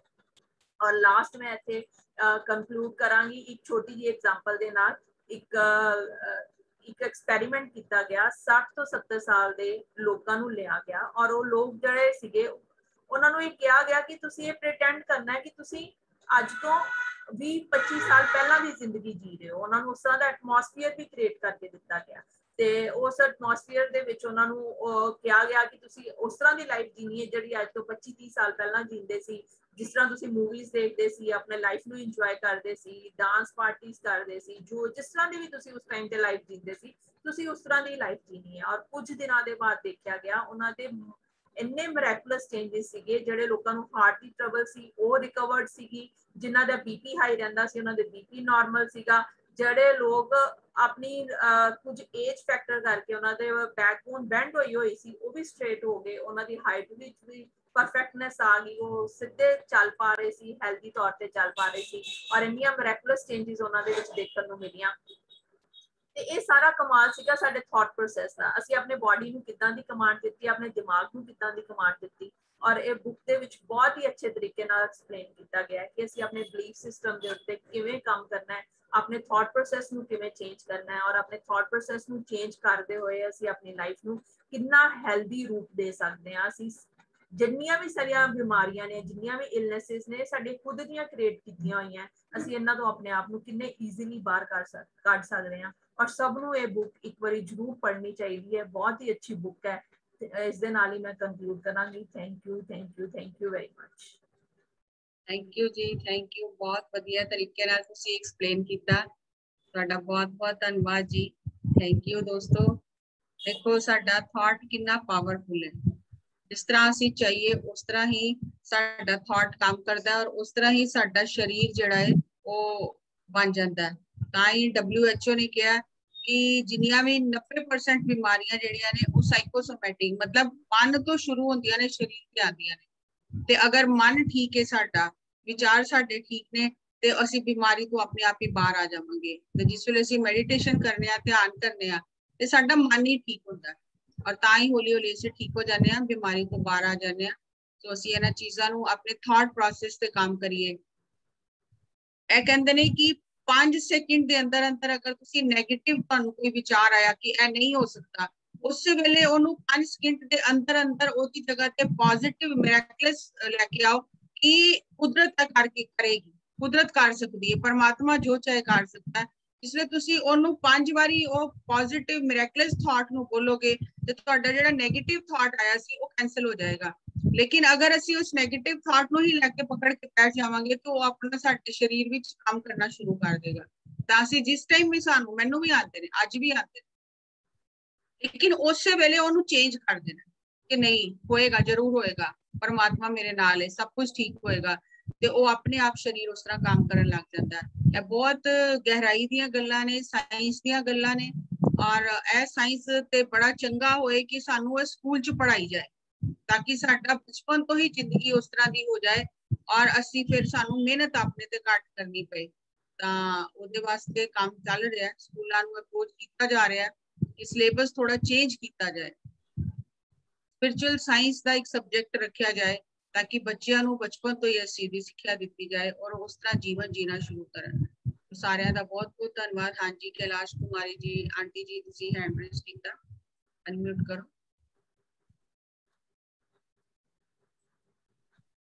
सत श्री अकाल जी। ਸਤਿ ਸ਼੍ਰੀ ਅਕਾਲ ਜੀ। स्वीटी जी ने बहुत पहले से मैं उनका नाम भूल जानी कि ये कौन आया है, शक्ल देखनी ओ स्वीटी जी आई, उन्होंने मेरा सत श्री अकाल बोल देना। इसका वीडियो मिलेगा फिर? मिलेगा मिलेगा। हाँ, क्योंकि मैं तो सुन लिया, होरन सुनाने की कोशिश करिए ना, उन्होंने अखा खुलन जिन्होंने तकलीफा हो रही और दवाइयां खा, और दवाई तो मैं भी खा लिया लेकिन अद्धी खानी खाई, एक ना खाई, एक ना खाई, पर खाने के डर दी मारी खानी चाहिए। और दूसरा कल तुसी शेयर किया थी 4 तो 6 सेशन, हाँ जी, उसका मैं लिंक नहीं मिल रहा बेटा, मैं आज भेज दांगी दोबारा। आज भी ये लगातार 6 दिन लगातार है, ਤੁਹਾਨੂੰ आज लिंक भेज दांगी। कल एक लेट हो गई, खुशखबरी सी बड़ी जबरदस्त, श्वेता आई सी मन मिलना। वाओ, मैं तो कल सारा दिन ऐसा रही, मैं बता नहीं सकती कि मैं कैसे रही। कोई नहीं, वो ਤੁਹਾਨੂੰ ਉਹ YouTube ਤੇ ਮਿਲ ਜਾਏਗਾ ਕੱਲ ਦਾ, ਤੁਸੀਂ ਕੁਝ ਮਿਸ ਨਹੀਂ ਕੀਤਾ। मैं वो भी लिंक भेज दांगी ਤੇ ਤੁਹਾਨੂੰ ਸੈਸ਼ਨ ਤਾਜ ਦਾ ਵੀ ਲਿੰਕ ਭੇਜ। जैसा श्वेता गई और मैंने फौरन लगाया, मुझे मिला नहीं, मैं ढूंढती रही, फिर मैं हार गई। फिर श्वेता से मैंने पूछा कि पहुंच गई बेटा, तो फिर उससे मैंने पूछा, कहती आंटी इसके बारे में मुझे पता नहीं, आप बाद में पूछ लेना। नहीं नहीं, मैं कल दा रिकॉर्डिंग शेयर कर दांगी, YouTube पे है वैसे वो, और लिंक भी शेयर कर दूंगी। थैंक यू स्वीटी जी ने मेरा सत श्री अकाल करना, सामने आओ, बैठे हुए ने सामने ही ने। सत श्री अकाल आंटी, सत श्री अकाल। सत श्री अकाल बेटा, उस दिन भी आप आए थे ना मास्टर बनो में? हाँ जी, सेशन एक लिया था, तो मैंने कहा आज कौन आ रहा है, जब मैंने देखा और मैंने कहा ये तो स्वीटी आई है नाम से भूल जाती। बहुत अच्छा बोला, बहुत थैंक यू जी, थैंक यू। हाँ जी, हाँ जी जी सिंह जी ਤੇ ਹੈਂਡ ਰੇਜ਼ ਕੀਤਾ। ਕੱਲ ਹੁਣ ਤੁਹਾਡੀ ਵਾਰੀ ਹੈ, ਕੱਲ ਤੁਸੀਂ ਇੱਕ ਯੋਗੀ ਦੀ ਆਤਮ ਕਥਾ ਉਹਦੇ ਤੇ ਤੁਸੀਂ ਕੱਲ ਬੋਲਣਾ। ਸਤਿ ਸ਼੍ਰੀ ਅਕਾਲ ਜੀ ਮੈਮ, ਸਤਿ ਸ਼੍ਰੀ ਅਕਾਲ। ਡਾਕਟਰ ਕੁਲਵਿੰਦਰ ਕੌਰ ਜੀ, ਸਤਿ ਸ਼੍ਰੀ ਅਕਾਲ ਜੀ। ਬਹੁਤ ਬਹੁਤ ਧੰਨਵਾਦ, ਤੁਸੀਂ ਬਹੁਤ ਹੀ ਵਧੀਆ ਅੱਜ ਇਹ ਸੈਸ਼ਨ ਰੱਖਿਆ ਹੈਗਾ। तो इस तो अगे मैं तो बस क्लास कंटिन्यू कह दिता कि रिकॉर्डिंग की जरूरी भेजो तुसीं, क्योंकि रिकॉर्डिंग जरूर भेज दिया करो जी, ऐसे सैशन बड़े इंपॉर्टेंट ने जी ये। हाँ जी, तो मेरे साडे ख्याल वास्ते शायद कल तो लाइव भी होना शुरू हो जाएगा, और ਜਿਹੜੀ ਉਹ ਟੈਕਨੀਕਲ ਇਸ਼ੂ ਆਇਆ ਸੀ ਉਹ ਠੀਕ ਹੋ ਗਿਆ ਹੋਏਗਾ ਤੇ ਫਿਰ ਲਾਈਵ ਵੀ ਹੋਣਾ ਸ਼ੁਰੂ ਹੋ ਜਾਏਗਾ। ਬਾਕੀ ਅੱਜ ਦੀ ਰਿਕਾਰਡਿੰਗ ਭੇਜਣਾ। ਮੇਰੇ ਜਿੰਨੇ ਮੇਰੇ ਫਰੈਂਡਸ ਨੇ, ਇੱਕ ਡਾਕਟਰ ਹੈਗਾ ਫਰੈਂਡ ਮੇਰਾ, ਉਹਦੀ ਪ੍ਰੋਬਲਮ ਹੈਗੀ ਬੈਕ ਪੇਨ ਹੈ, ਉਹਨੂੰ ਮੈਂ ਮੈਡੀਟੇਸ਼ਨ ਬਾਰੇ ਬੋਲਿਆ ਸੀਗਾ ਕਿ ਤੁਸੀਂ ਮੈਡੀਟੇਸ਼ਨ ਕਰੋ, तो उन्होंने बुक पढ़ने वास्ते ते पर उन्होंने हाले कोई बिलीव नहीं किया इस गल ते। जिदा टाइम आएगा ना वही बिलीव करेगा, साडा काम है दसदे रहना। हां दसदे रहना। तो आ जेडी वीडियो हुंदी है जिवें इस तरह दी कि सिर्फ फिर अगले नु थोड़ा टाइम कट के देख भी लेंदा, कई बार ਉਹਦੇ ਵਿੱਚੋਂ ਕੋਈ ਨਾ ਕੋਈ ਇਹੋ ਜੀ ਟੱਚਿੰਗ ਹੁੰਦੀ ਹੈ ਕਿ ਜਦੋਂ ਫਿਰ ਉਹ ਖੁੱਲ ਜਾਂਦਾਗਾ। ਠੀਕ ਹੈ ਜੀ। ਹਾਂ ਇੱਕ ਤੇ ਸੀਗਾ ਹਾਂਜੀ, ਤੇ ਬਾਕੀ ਕੱਲ ਕੋਈ ਗੱਲ ਨਹੀਂ ਜੀ, ਮੈਂ ਇੱਕ ਹੋਰ ਹੈਗੀ ਮੇਰੇ ਕੋਲ, ਪਹਿਲਾਂ ਮੈਂ ਉਹ ਕੱਲ ਕਰਾਂਗਾ ਬਸ ਥੋੜਾ ਮੈਟਰ, ਬਾਅਦ ਦੇ ਵਿੱਚ ਜਿਹੜਾ ਪਰਮਾਨੰਦ ਯੋਗਾਨੰਦ ਜੀ ਹੈਗੇ ਉਸ ਤੋਂ ਬਾਅਦ ਦੇ ਵਿੱਚ ਤੁਹਾਨੂੰ ਦੂਸਰੇ ਤੇ ਕਰ ਦੇਗਾ। ਠੀਕ ਹੈ ਠੀਕ ਹੈ ਠੀਕ ਹੈ ਜੀ। ਹਾਂ ਮੈਂ ਇੱਕ ਸੰਤ ਮਸ਼ਕੀਨ ਜੀ ਦੀ ਸੀਗੀ ਕੱਲ, ਮੈਂ ਉਹਦੇ ਵਿੱਚੋਂ ਇੱਕ ਲਿਆ ਸੀਗਾ, ਬਹੁਤ ਵਧੀਆ ਮੈਟਰ ਹੈਗਾ ਉਹ, ਤੇ ਮੈਂ ਉਹ ਦੇਵਾਂਗਾ ਕੱਲ ਨੂੰ। ਦੇਖੋ ਵੈਸੇ ਤੇ ਤੁਸੀਂ ਬੁੱਕ ਹੀ ਕਰਨੀ ਚਾਹੀਦੀ ਤੁਹਾਨੂੰ, ਕਿਉਂਕਿ ਉਹ ਤੇ ਸਾਰੇ ਸੁਣ ਹੀ ਲੈਂਦੇ ਨੇ ਕਥਾ। ਬੁੱਕ ਜਿਹੜੀ ਹੈ ਉਹ ਸਾਰਿਆਂ ਨੂੰ ਪਤਾ ਨਹੀਂ ਹੈ, ਕਿਉਂਕਿ ਤੁਹਾਡੀ ਸਾਡੀ ਇਹੀ ਗੱਲ ਹੋਈ ਸੀ ਕਿ ਤੁਸੀਂ ਆਤਮ योगी कथा अमृत ते ही करोगे, सो कोशिश यही करो कि ओदे ते ही करो। ठीक है जी, ओदे ते कर देंगे, ओदे ते ही करो, क्योंकि देखो कथा वगैरह ते सब सुनते ही रहते ने, कुछ नवा नवा लेके आईए ਅਸੀਂ। ठीक है जी। ਉਹ ਜਿਹੜੀ ਤੁਸੀਂ ਕਥਾ ਮੰਨ ਲਓ, ਤੁਸੀਂ ਉਹਦਾ ਉਹ ਟੀਪੀ ਸਿੰਘ ਜੀ ਨੂੰ ਲਿੰਕ ਭੇਜ ਦੇਣਾ, ਉਹ ਆਪੇ ਗਰੁੱਪ ਵਿੱਚ ਪਾ ਦੇਣਗੇ, ਜਿੰਨੇ ਸੁਣਨੀ ਹੋਏਗੀ ਸੁਣ ਲੈਣਗੇ। ਲੇਕਿਨ ਤੁਸੀਂ ਇਹ ਜਿਹੜੀ ਸਾਡਾ ਜਿਹੜਾ ਸ਼ਨੀਵਾਰ ਅੱਜ ਅਸੀਂ ਇਸ ਵਾਸਤੇ ਕੀਤਾ ਕਿ ਸੋਮਵਾਰ ਇਹਨਾਂ ਦਾ ਟਾਈਮ ਮੈਂ ਲੈ ਲਿਆ ਸੀ, ਵੈਸੇ ਤੇ ਐਤਵਾਰ ਦਾ ਹੀ ਸੀ, ਤੇ ਐਤਵਾਰ ਦੇ ਐਤਵਾਰ ਅਸੀਂ ਕਰਨੇ ਆ, ਤਾਂ ਐਤਵਾਰ ਅਸੀਂ ਕਿਸੇ ਕਿਤਾਬ ਦੀ ਹੀ ਗੱਲ ਕਰਾਂਗੇ। ਠੀਕ ਹੈ ਜੀ। ਠੀਕ ਹੈ ਜੀ, ਥੈਂਕ ਯੂ। ਠੀਕ ਹੈ ਜੀ, ਕੱਲ ਕਰਾਂਗੇ। ਥੈਂਕ ਯੂ ਥੈਂਕ ਯੂ ਜੀ, ਥੈਂਕ ਯੂ। ਹਾਂਜੀ ਦੀਦੀ, ਜਿਸ ਤਰ੍ਹਾਂ ਸਾਰੇ ਜਣੇ ਕਹਿ ਰਹੇ ਕਿ ਬੁੱਕ ਦੀ ਰਿਕਾਰਡਿੰਗ ਚਾਹੀਦੀ ਹੈ, ਵੈਸੇ ਤਾਂ ਇੱਥੇ ਬਹੁਤ ਛੋਟੀ ਪ੍ਰੀਸਾਈਜ਼ ਰੂਪ ਦੇ ਵਿੱਚ ਇਹਨੂੰ ਅੱਗੇ ਸਾਹਮਣੇ ਰੱਖਿਆ ਗਿਆ ਬੁੱਕ ਨੂੰ, ਕਿਉਂਕਿ ਬਹੁਤ ਡਿਟੇਲ ਦੇ ਵਿੱਚ ਬੁੱਕ ਹੈ, ਔਰ ਇਹਦੇ 2 ਐਪੀਸੋਡ ਹੋਰ ਵੀ ਹੈਗੇ ਆ, ਅਗਰ ਕਿਸੇ ਨੂੰ ਚਾਹੀਦੇ ਹੋਣਗੇ ਅਸੀਂ ਉਹ ਲਿੰਕ ਸੈਂਡ ਕਰ ਦਾਂਗੇ। ਉਹਦੇ ਵਿੱਚ ਡਿਟੇਲ ਸਟੈਪ ਬਾय ਸਟੈਪ ਐਕਸਪਲੇਨ ਕੀਤਾ ਗਿਆ ਕਿ ਅਸੀਂ ਆਪਣੇ ਆਪ ਉੱਤੇ ਕਿਵੇਂ ਕੰਮ ਕਰਨਾ ਹੈ। ਠੀਕ ਹੈ, ਉਹ ਕਰ ਦੇਣਾ। ਹਾਂ, ਥੈਂਕ ਯੂ, ਥੈਂਕ ਯੂ। ਪਰ ਉਹ ਤੁਹਾਡੀ ਹਿੰਦੀ ਵਿੱਚ ਹੋਏਗੀ ਨਾ? ਹਾਂਜੀ, ਉਹ ਹਿੰਦੀ ਵਿੱਚ ਹੈ। ਹਾਂਜੀ ਸੁਰਜੀਤ ਸਿੰਘ ਜੀ, ਅਨਮਿਊਟ ਕਰੋ। ਹੈਲੋ। ਹਾਂਜੀ ਹਾਂਜੀ, ਸਾਰਿਆਂ ਨੂੰ ਗੁਰੂ ਫਤਿਹ ਜੀ, ਸਤਿ ਸ਼੍ਰੀ ਅਕਾਲ ਸਾਰੀ ਸੋਲ ਫੈਮਿਲੀ ਨੂੰ। ਬਹੁਤ ਬਹੁਤ ਅੱਛਾ ਟੌਪਿਕ ਸੀ, ਮਾਈਂਡ ਕੰਟਰੋਲ। ਆਹੀ ਮਿਸ ਕਰਦੇ ਹਾਂ ਅਸੀਂ ਸਾਰੇ, ਔਰ ਤੁਸੀਂ ਬੜੀ ਅੱਛੀ ਤਰ੍ਹਾਂ ਐਕਸਪਲੇਨ ਕੀਤਾ ਜੀ, ਔਰ ਉਹਨਾਂ ਦੇ ਉੱਤੇ ਐਗਜ਼ਾਮਪਲਾਂ ਦੇ ਕੇ, ਔਰ ਬੁੱਕ ਦੇ ਰਾਹੀਂ ਜਿਹੜੀ ਪਲੇਸਿਬੋ ਬੁੱਕ ਹੈ, ਤੇ ਯੈਸ ਇਹ ਕਰੈਕਟ ਹੈ ਜੀ। ਜਿੱਦੇ ਤੁਸੀਂ ਆਪਣੇ ਮਾਈਂਡ ਨੂੰ ਕੰਟਰੋਲ ਕਰਦੇ ਹੋ, ਉਹ ਤੋਂ ਵੱਡੀ ਗੇਮ ਕੋਈ ਨਹੀਂ ਹੈ। ਮਤਲਬ ਕੋਈ ਵੀ ਮੇਰੇ ਲਾਈਫ ਦੇ ਵੀ ਕੁਛ ਐਕਸਪੀਰੀਅੰਸਿਸ ਕਿ ਮੇਰੀ ਉਂਗਲੀ ਵੱਢੀ ਗਈ, ਮੈਂ ਆਪਣੇ ਮਾਈਂਡ ਨੂੰ ਕਿਹਾ ਨਹੀਂ ਕੁਛ ਨਹੀਂ ਹੋਇਆ, ਤੇ ਉਹ 5 ਮਿੰਟਾਂ ਦੇ ਬਾਅਦ ਕੋਈ ਪੇਨ ਨਹੀਂ ਸੀ। ਤੇ ਕਈ ਵਾਰੀ ਮੈਂ ਪ੍ਰੈਕਟਿਸ ਆਪ ਤੇ ਵੀ ਕਰਦਾ ਹੁੰਦਾ ਕਿ ਮੇਰੇ ਸਿਰ 'ਚ ਦਰਦ ਹੋ ਗਿਆ, ਜਾਂ ਕਿਤੇ ਸਟੋਮਕ ਪੇਨ ਹੋ ਗਿਆ, ਜਾਂ ਬਹੁਤ ਸੀਵੀਅਰ ਪੇਨ ਹੋ ਗਿਆ, ਮਾਈਂਡ ਨੂੰ ਇੱਕ ਵਾਰੀ ਕੂਲ ਹੋ ਕੇ ਕਹੋ ਕਿ ਨਹੀਂ ਕੋਈ ਦਰਦ ਨਹੀਂ ਹੈ, ਤੇ ਉਹ ਦਰਦ ਆਟੋਮੈਟਿਕਲੀ ਹੁੰਦਾ ਕਿ ਉਹ ਦਰਦ ਜਿਹੜਾ ਤੁਹਾਡਾ ਜਿਹੜੀ ਉਹ ਤਕਲੀਫ ਹੈ ਉਹ ਤੁਹਾਨੂੰ ਸਬਸਾਈਡਡ ਹੁੰਦੀ ਸ਼ੁਰੂ ਮਹਿਸੂਸ ਹੋਣੀ ਹੋ। ਬਟ ਇਹ ਹੈ ਕਿ ਜਦੋਂ ਇਹ ਟੌਪਿਕ ਦੇ ਉੱਤੇ ਡਿਸਕਸ਼ਨ ਹੁੰਦੀ ਹੈ, ਜਿਸ ਤਰ੍ਹਾਂ ਤੁਸੀਂ ਐਗਜ਼ਾਮਪਲਸ ਦਿੰਦੇ ਹੋ, ਜਿਹੜੇ ਡਾਕਟਰ ਦੇ ਸਪਾਈਨਲ ਕੋਰਡ 'ਚ ਇੰਨੀ ਪ੍ਰੋਬਲਮ ਸੀ, ਤੇ ਉਹਦੇ ਨਾਲ ਇੱਕ ਇਨਸਾਨ ਦਾ ਵਿਸ਼ਵਾਸ ਜਿਹੜਾ ਨਾ ਉਹ ਇਸ ਲੈਵਲ ਤੇ ਆ ਜਾਂਦਾ, ਉਹ ਕਹਿੰਦਾ ਕਿ ਯੈਸ ਦੇਰ ਆਰ ਫੈਕਟ, ਮਤਲਬ ਇੱਥੇ ਫੈਕਟ ਹੈਗੇ ਨੇ, ਤੇ ਆਪਾਂ ਇਹਨੂੰ ਆਪਣੀ ਜ਼ਿੰਦਗੀ ਦੇ ਵਿੱਚ ਵਰਤ ਕੇ ਵੇਖੀਏ ਕਿ ਇਹ ਸਾਡੇ ਤੇ ਕਿਵੇਂ ਕੰਮ ਕਰੇਗਾ। ਬਟ ਉਹੀ ਹੈ, ਸੋਚ ਪੋਜ਼ਿਟਿਵ ਹੋਵੇ ਤੇ ਟਾਈਮ ਆ ਗਿਆ ਹੋਵੇ, ਤੇ ਬਿਨਾਂ ਸਾਧਨਾ ਦੇ ਵੀ ਇਹ ਚੀਜ਼ ਕੰਮ ਨਹੀਂ ਕਰਦੀ, ਕਿਉਂਕਿ ਜਿਸ ਬੰਦੇ ਦਾ ਧਿਆਨ ਦੇ ਵਿੱਚ ਵਿਸ਼ਵਾਸ ਆ ਗਿਆ, ਉਸੇ ਦਾ ਹੀ ਇਸ ਥੈਰੇਪੀ ਦੇ ਉੱਤੇ ਵੀ ਉਹਦਾ ਹੀ ਵਿਸ਼ਵਾਸ ਹੈ।